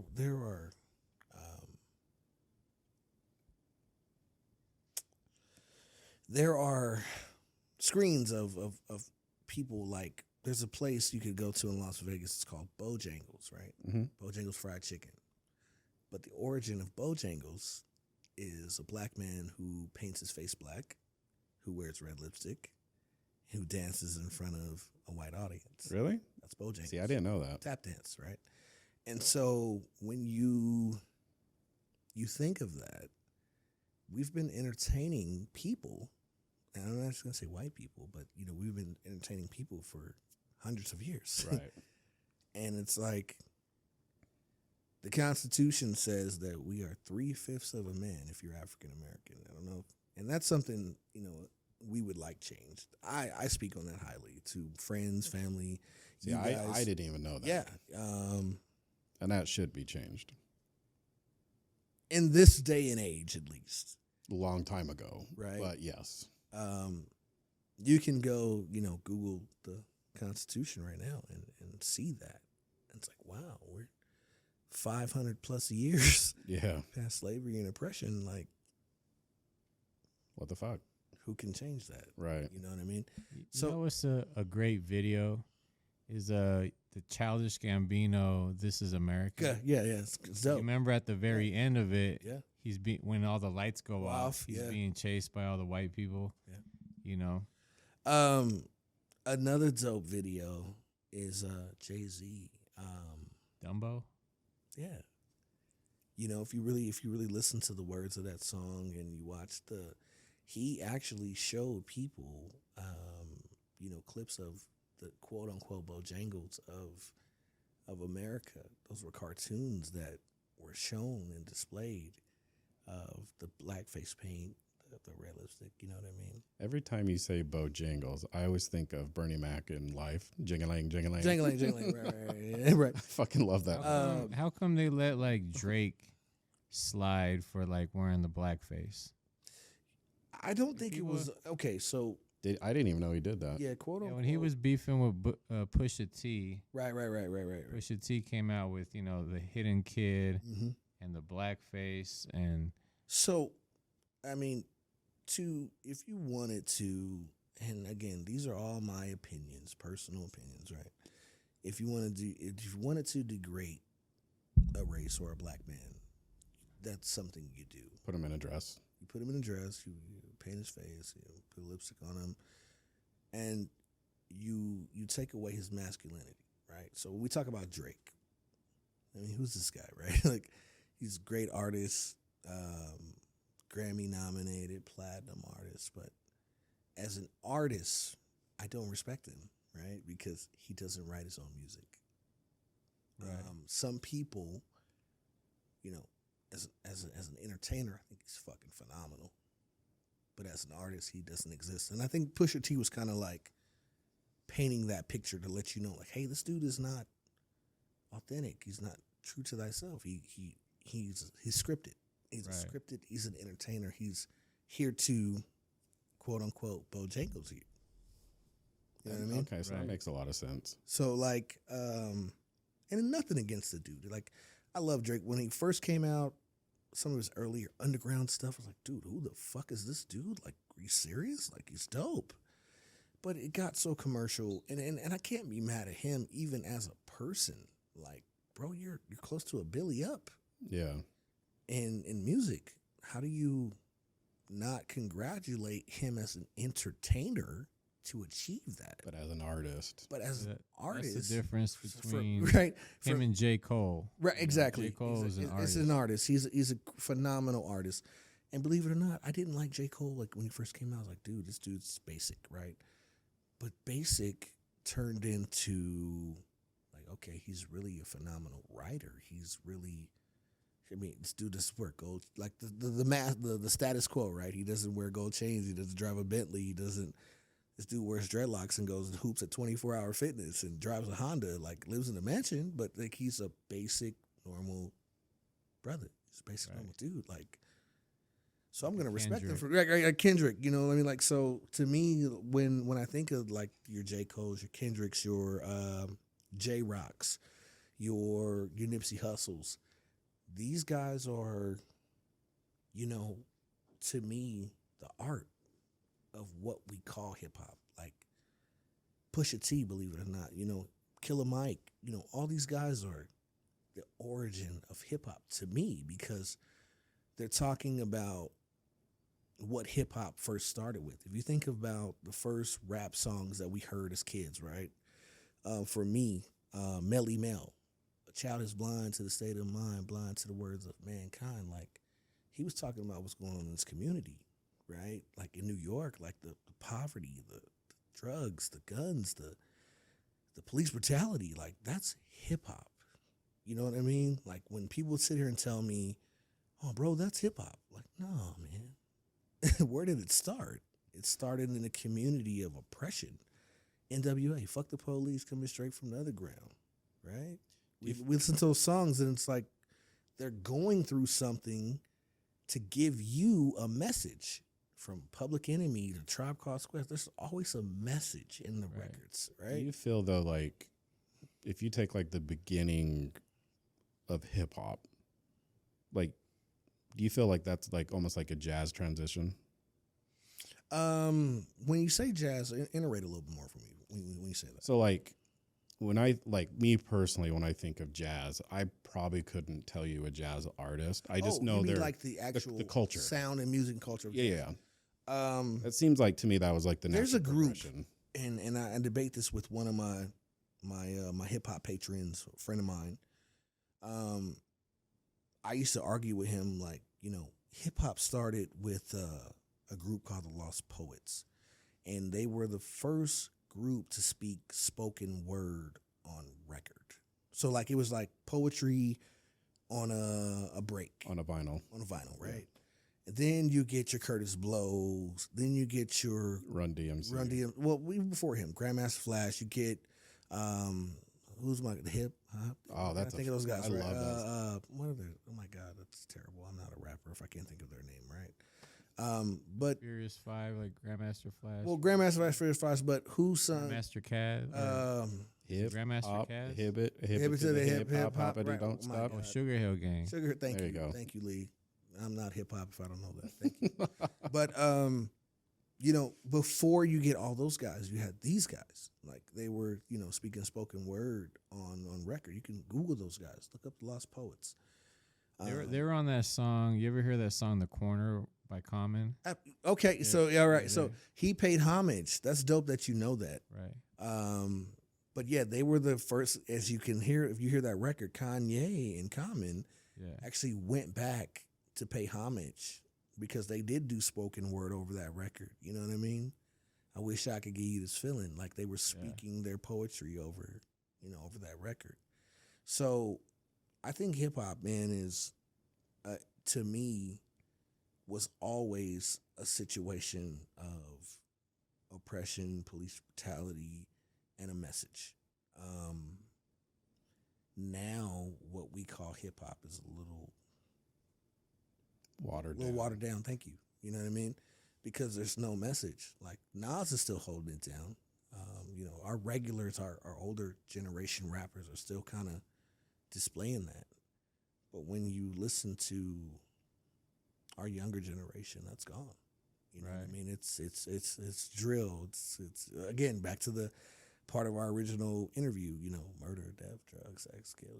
So like that part of music to me is missing. So for me as an artist, I like to originate, and what I mean by that is like I want to give you a hook that you'll remember.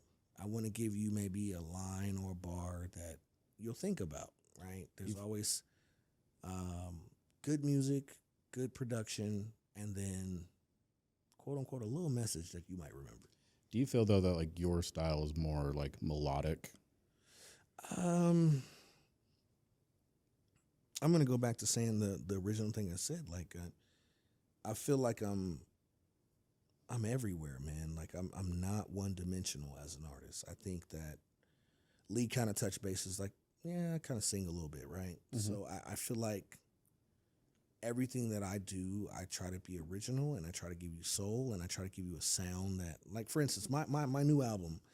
I don't know if you guys know who Curtis Mayfield is. You guys? Absolutely. Okay, word, dope. So Curtis Mayfield is, to me, one of the greatest composers of all time. Like, to me, he's like a mad scientist, right? There's a soundtrack in a movie that I grew up on as a little kid that I idolized for so long. You're not supposed to have any idols, But there's a movie called Superfly, the original Superfly, right? And it's about a hustler or a pusher man who wants to get out of the life. And he takes you through New York City and the underground crime scene and the big cars, the fur coats, the big hats, and the cool guys. You're talking like 70s. 70s, okay. Right? But growing up in Oakland, California, by the way of Indianapolis, Indiana, and all these places my pops, grew me up in, that's all I seen. Like I idolized, and you're not supposed to, as a man, Christian, you're not supposed to idolize anything.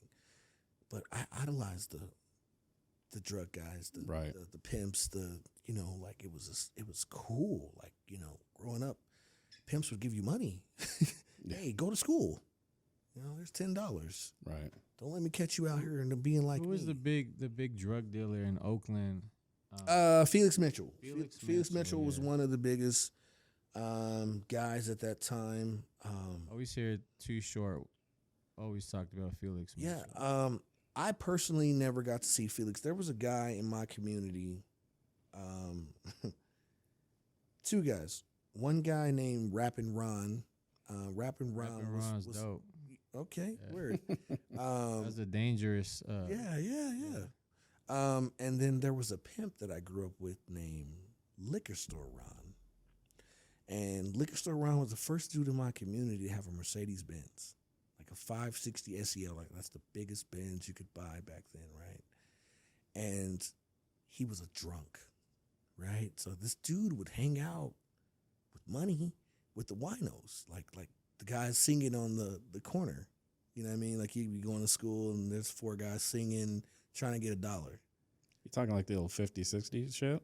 Doo-wop or, three-part harmony shit. Yeah. So I grew up listening to that, right? And Liquor Store Ron would always have a message, but Liquor Store Ron was a real pimp who had real money. Like my dad would tell me never to go down there. He's like, don't go to that corner store. I'll kick your ass. But I was so infatuated by seeing that Mercedes pull up, and I would, listen to his conversation.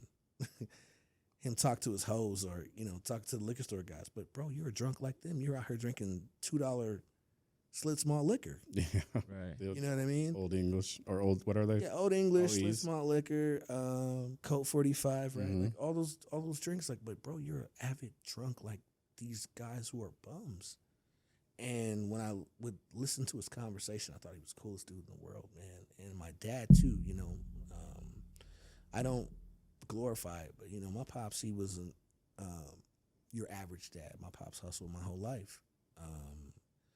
And he worked jobs, very vaguely, but at the same time, like, I saw things in my life that I wasn't supposed to see as a young man, if that makes sense.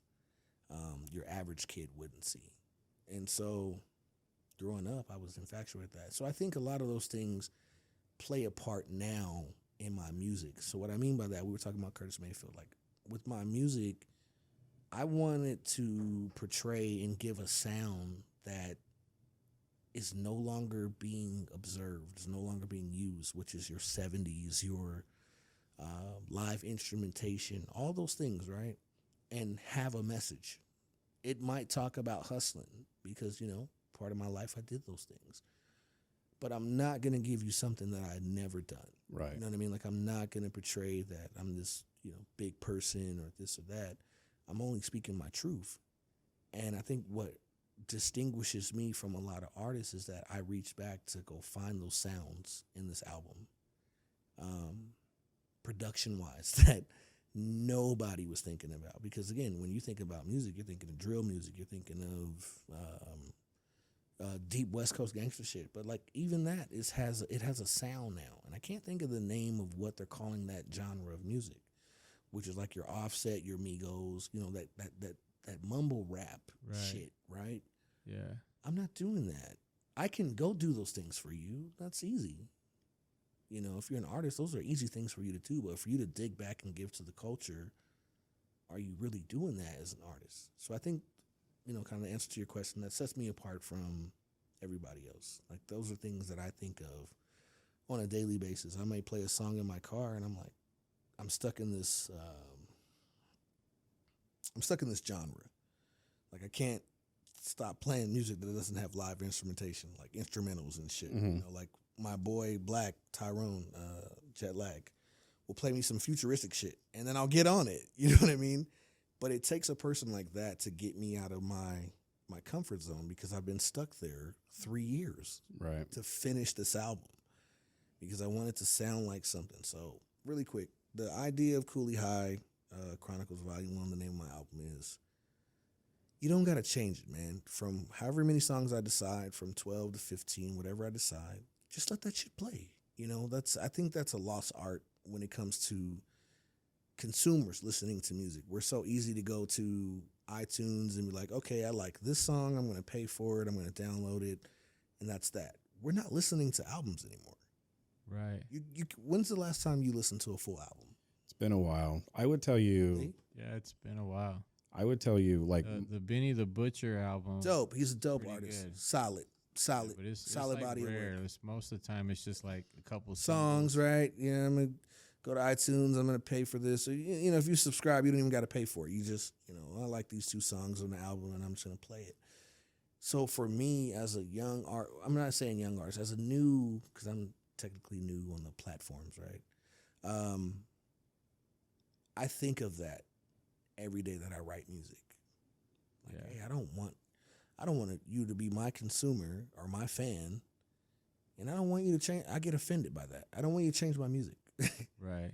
If I give you an album, that's what I gave you. I miss the days where, like, Nas is my favorite rapper, Dope. and I still remember the day that I was sitting in my friend's car and I put that CD in for Illmatic, Word. and I just sat there and I listened to the entire album, and I Right? just remember how from that, like, one changed to my- exactly. And believe it or not, I'm that kid too. From Tribe Called Quest, Midnight Marauders, from Nas Illmatic to Craig Mack's first album, right? Right. Bone Thugs and Harmony. Like these are some of the first CDs. Southern playlist, Listed Cadillac music, right? Yeah. So these are some of the first CDs that I ever bought that I made sure from track 1 to whatever ended that I gave it everything that I had. You almost listen Right. to it like it's a movie. Yeah. Thank you. Yeah. So again, my idea for my quote unquote album was to give you that, but in not our time, but an older time of like the Superfly soundtrack. Dope. So if you guys ever get a chance, you know what I mean, and I don't mean to sound like an old head because that's what they're probably saying, I'm an old head, but go back and listen to that soundtrack. Here's one man, one band who wrote, composed an entire soundtrack. When we're not talking about just a band, we're talking full orchestra, horns, Right. strings, harps, and all types of weird shit. And I was having a conversation with a friend of mine. I was like, who thinks like that? Like, who wakes up in the morning and says, okay, Johnny B, I need you to give me a B flat and C minor. right, you Yeah, know, yeah.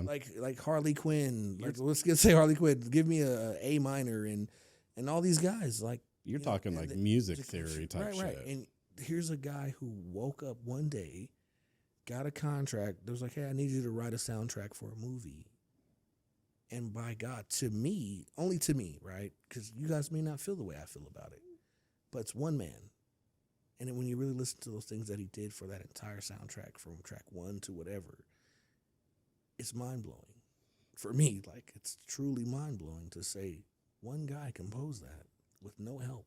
I would tell you this, like, Amazing. as things that I look forward to when I play new music, whether it's, hip hop or whatever, is the number one thing for me is the bass line track. Okay. That catches my attention.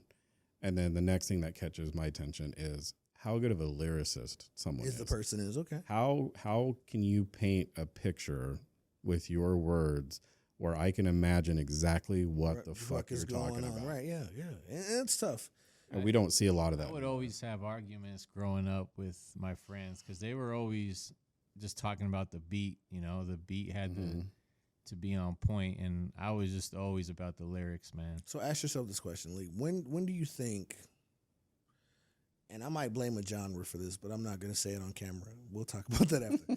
But when do you think that occurred, man? When do you think it became cool to just listen to the beat versus listening to the message or the words into that record? I think, in my opinion, is when you have genre crossover. So let's think about our generation. Okay.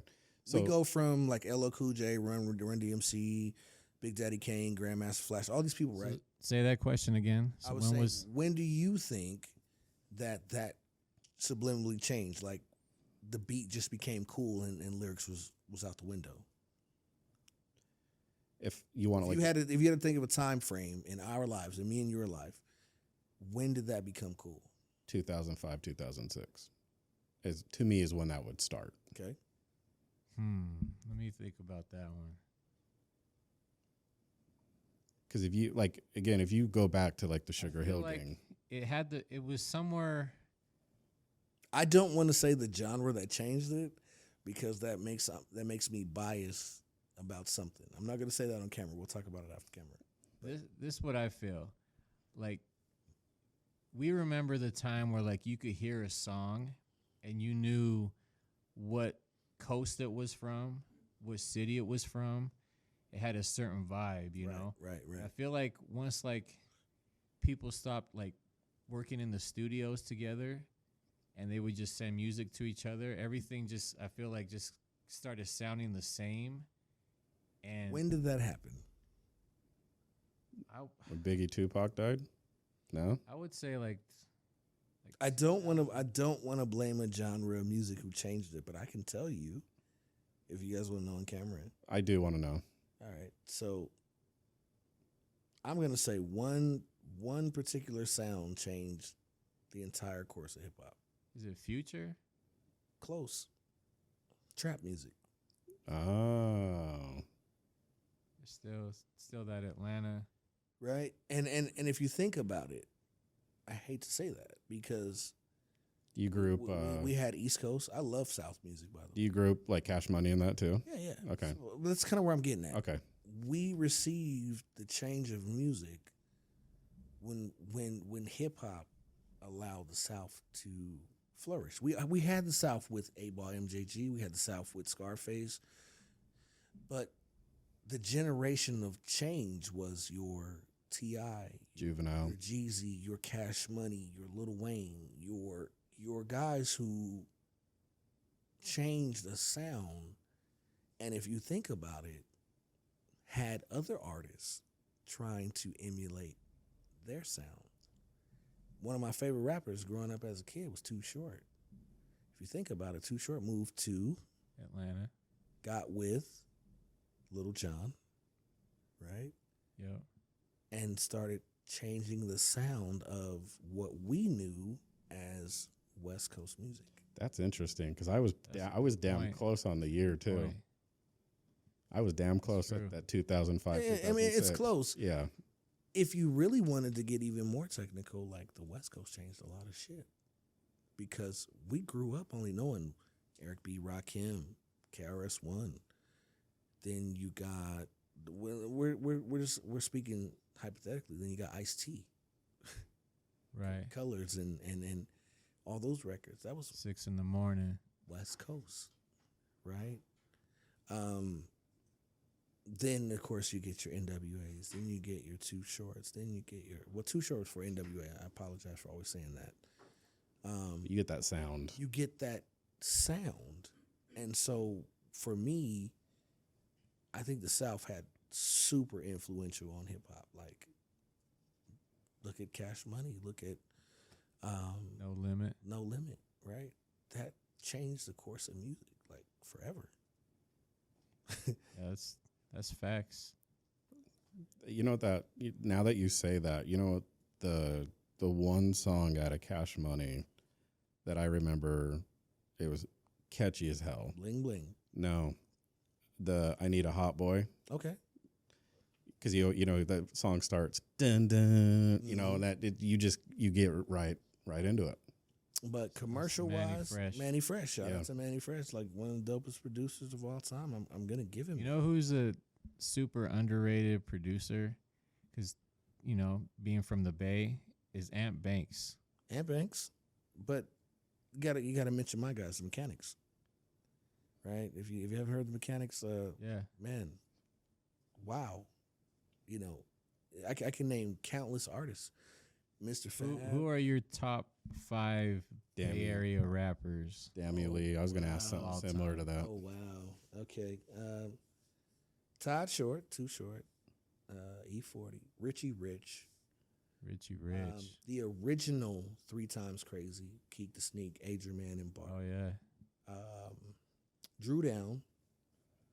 You put Drew down over Yuck Mouth? I wasn't really a I Got 5 on it fan. I was a Yuck Man. Mouth fan. He's dope. Don't get me wrong. Like I opened up for the dude. I've met the dude.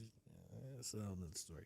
But in number 5, from the Bay, from the town. So I mean, when we go through again, I got Too Short. I got As, 40. as you're thinking of that, E40. I got Richie Times Rich, Crazy. three Times Crazy, and then number 5 for the town to really fucking hold it down for the town. Would you put any of the Mac Dre's or Mac Malls or That's where I was going next. Thank you, Crest Mac Mall will probably be 5 for me. Those to me are all originators of the town. And then Rap and Ron, started all that shit. Too Short, Rap and Ron really started all the that shit. Dangerous Crew? Like, they was dope, Like, bro. don't get me wrong. I'm Mac Dre changed the course of Bay music because he brought it hyphy. He brought the hyphy movement to the town. you know who's gonna get a boner over this conversation is that little dirty dick beater Colby. Dude, he is gonna go nuts when he hears this because But you can't mention E40 without the click. You can't mention E40 without Be Legit. And I'm saying that early because E40 right now is a force to be reckoned with. He's an old ass youngster, as he likes to put it, and relevant wise, man, he's fucking relevant. Like Yeah. nobody like right now. If you got a chance to hear that Mount Westmore album, with him, Cube, Too Short, Snoop Dogg. Like Yeah. he's out writing every fucking body. You know, if you're an artist and you listen to music, Yeah, he's and those are pioneers. Those are guys that are, you know, Those are big time West Coast. triple guys. platinum, you know, multi platinum artists. But those two guys alone, and it's a shame that they didn't get along with Mac Dre and the hyphy movement, and just E40 and all the slang that he brought. It all came. A lot of it came from him, Right. you know, and he doesn't get a lot of credit for it. Yeah. A lot of the shit that he. I would like to see something as an artist that has never been done. And if this platform can change that, or any platform out there that can change this, I would like Dr. Dre to work with E40 just one time. They've never done an album together. And I don't know if there's a personal relationship that, Why is Dre so selective? in my opinion, man, We're still waiting on that one. okay, album. watch this. Some people say he's I like, look at Dr. Dre like Curtis Mayfield. He's a composer, right? He's very selective. he's too much of a like perfectionist. You feel Exactly. Like? Yeah. He's too much to me. Like he's in tune to something that he wants to make phenomenal. That is epic. He's an epic guy. You know what I mean? Like think about Kendrick Lamar. Nobody knew who the fuck Kendrick Lamar was at the time. I was listening to this guy before a lot of people, but until he got with Dr. Dre, you didn't know who Kendrick Lamar. You didn't know who Kendrick Lamar was, right? You didn't know he did shit with Schoolboy Q. You didn't know he was doing shit with RJD2. Like all these, you know what I mean? All these other guys. Like you didn't know who he was until he had a record. Same with Eminem. Same with Wasn't he like J Rock's hype man? you know what I mean? Yeah. So it's like nobody knew who this guy was, and TDE was the first, you know, platform that kind of showed him love, right? And then that's how you get your Kendrick Lamar now, right? But TDE, those dudes, man, if you ever get a chance, listen to any artist from TDE, very dope. J Rock, Kendrick, Schoolboy Q, Absol, Reason. These are all West Coast artists that, again, kind of talk about that don't get the credit that they deserve.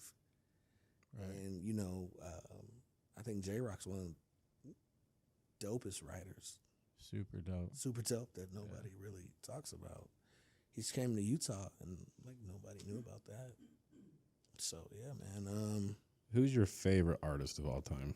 And I know that's extremely hard because you go way back with, you know, the beginning of hip hop music. But who's just one guy that you're just like, damn, that's my guy. You know, people think I'm like crazy when I say this.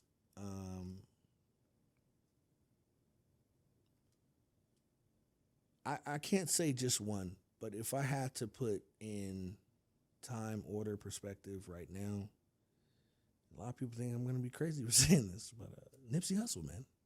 Nipsey. Just because I resonate so much with the culture, with the message, with everything that he done. If I could tell you a quick story. My dad died 2008. We used to own a smoke shop here locally in Salt Lake, 675 South, 7th East, right next to $4 haircuts. And what I would do is I'd go to LA once a month and I'd buy like designer clothes. Your urban Sean John shit, you know, all those things that we couldn't get here. I had a wholesale license, tax ID number, right? And our favorite barbecue spot where we go eat at is a place called Woody's Drive-Thru. And that's on Slauson and Crenshaw. Right across the street of Slauson Donuts. You know, it's been there 40 years, it's now closed down. That's not the big donut by Inglewood, is it? No. You're Okay. thinking of Randy's. Okay. Randy's Donuts, right? The big donut. Yeah. Okay. So, Slauson Donuts is also world famous, kind of like Randy's. But across the street at Randy's Donut, when we would go get barbecue, I just so happened to see Nipsey. 80-something Regal, like Buick Regal. There's this tall dude sitting outside, and he had his trunk open. At this time, in like the early 2000s, the bootleg thing was somebody would sell you a blank disc, you know, $5. Like, oh, bro, I got the new mixtape. And it'd be like, they have the artwork done real nice and professional. You pop it in your car and it's just nothing. So you just gave somebody like $5. That was like the hustle in LA at the time. So my dad, for some reason, particular this day, wanted to get some donuts. And then I ran into this dude before he was even the person as Nipsey Hussle. And so he was like, hey, homie, check this out. I got the CD and, pop it in. You're going to love it. And he was like, man, I'll walk you to your car so you could play it. Because remember, I told you the hustle back then was to sell you an artwork disc. Yeah. It was just blank. And he wasn't asking for money. He was asking for a donation. He was like, yo, whatever you want to give me for it, it's cool, homie. So pop it in, and believe it or not, the first record on there was called Hustle in the House, which was his first single. Yeah. Right. So we come back to Salt Lake City, selling my little clothes and shit.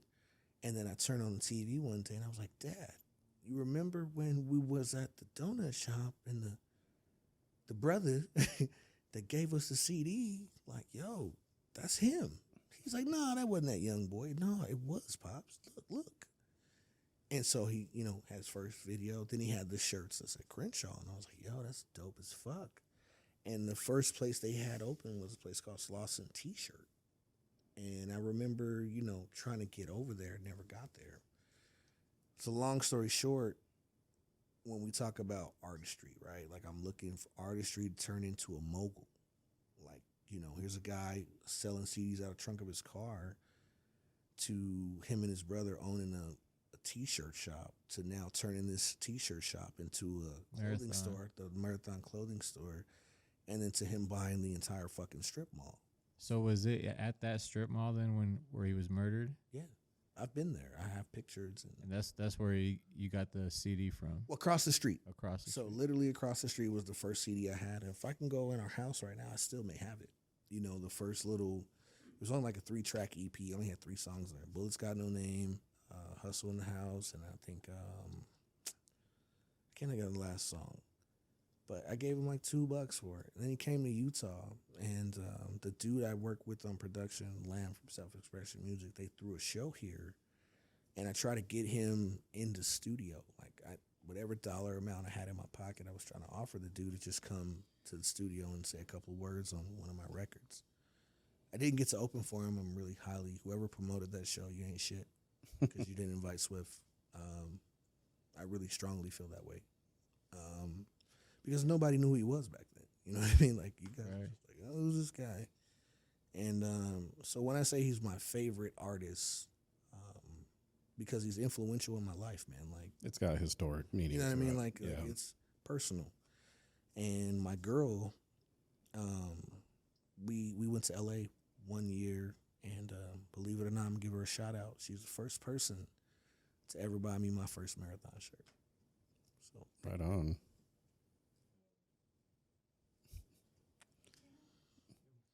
We all know like Nipsey's like super authentic too, so I think that makes a difference with an artist, I just resonated with it a lot more than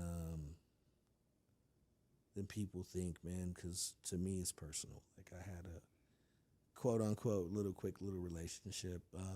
We go to the marathon often, the store when it was open, and I got to meet his brother and, all that shit to where, a lot of my clothes that I wear now, strictly that brand.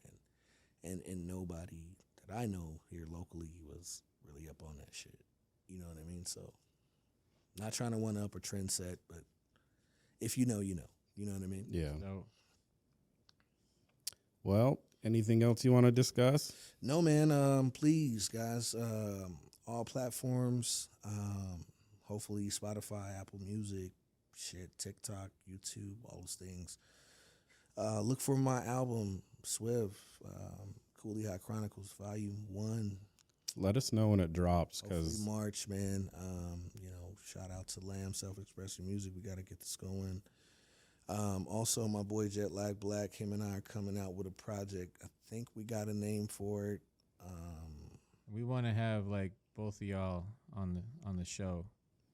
But let us know when it drops because, we're all about promoting Promoting, yeah, local. His album and my album is going to be called The Bullshit Project. He's black, I'm Swift, so we're going to call it The Bullshit Project, but it's far from bullshit. And then lastly, he will be dropping a solo project. I can't tell you when, but we got 3 albums in the works, and I hope each and every one of you guys go out, purchase it, support Stay it, tuned love for it. Lee, we got some visual work, man. So We do. I'm excited. be on the lookout for that. Shit, man, that's it. I thank you guys truly for having me tonight, and all the conversation. Thank you for we had. coming. Yeah, man. Thank you. This has been one of the best ones we've done. So, Thank you, man. look forward to watching you grow even more.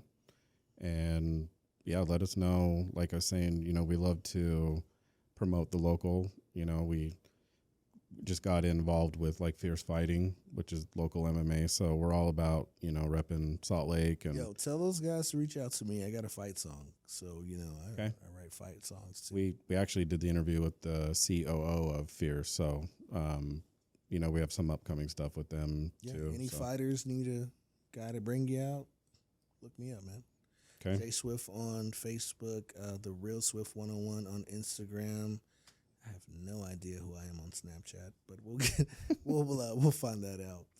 But yeah, check me out, man. Before we release, we'll get all your socials too. So when we drop it on all the channels, they'll be able to find you. Word. So, all right. Well, cool. Thank you, man. No problem. Peace out, Salt Lake. Y'all have a great night.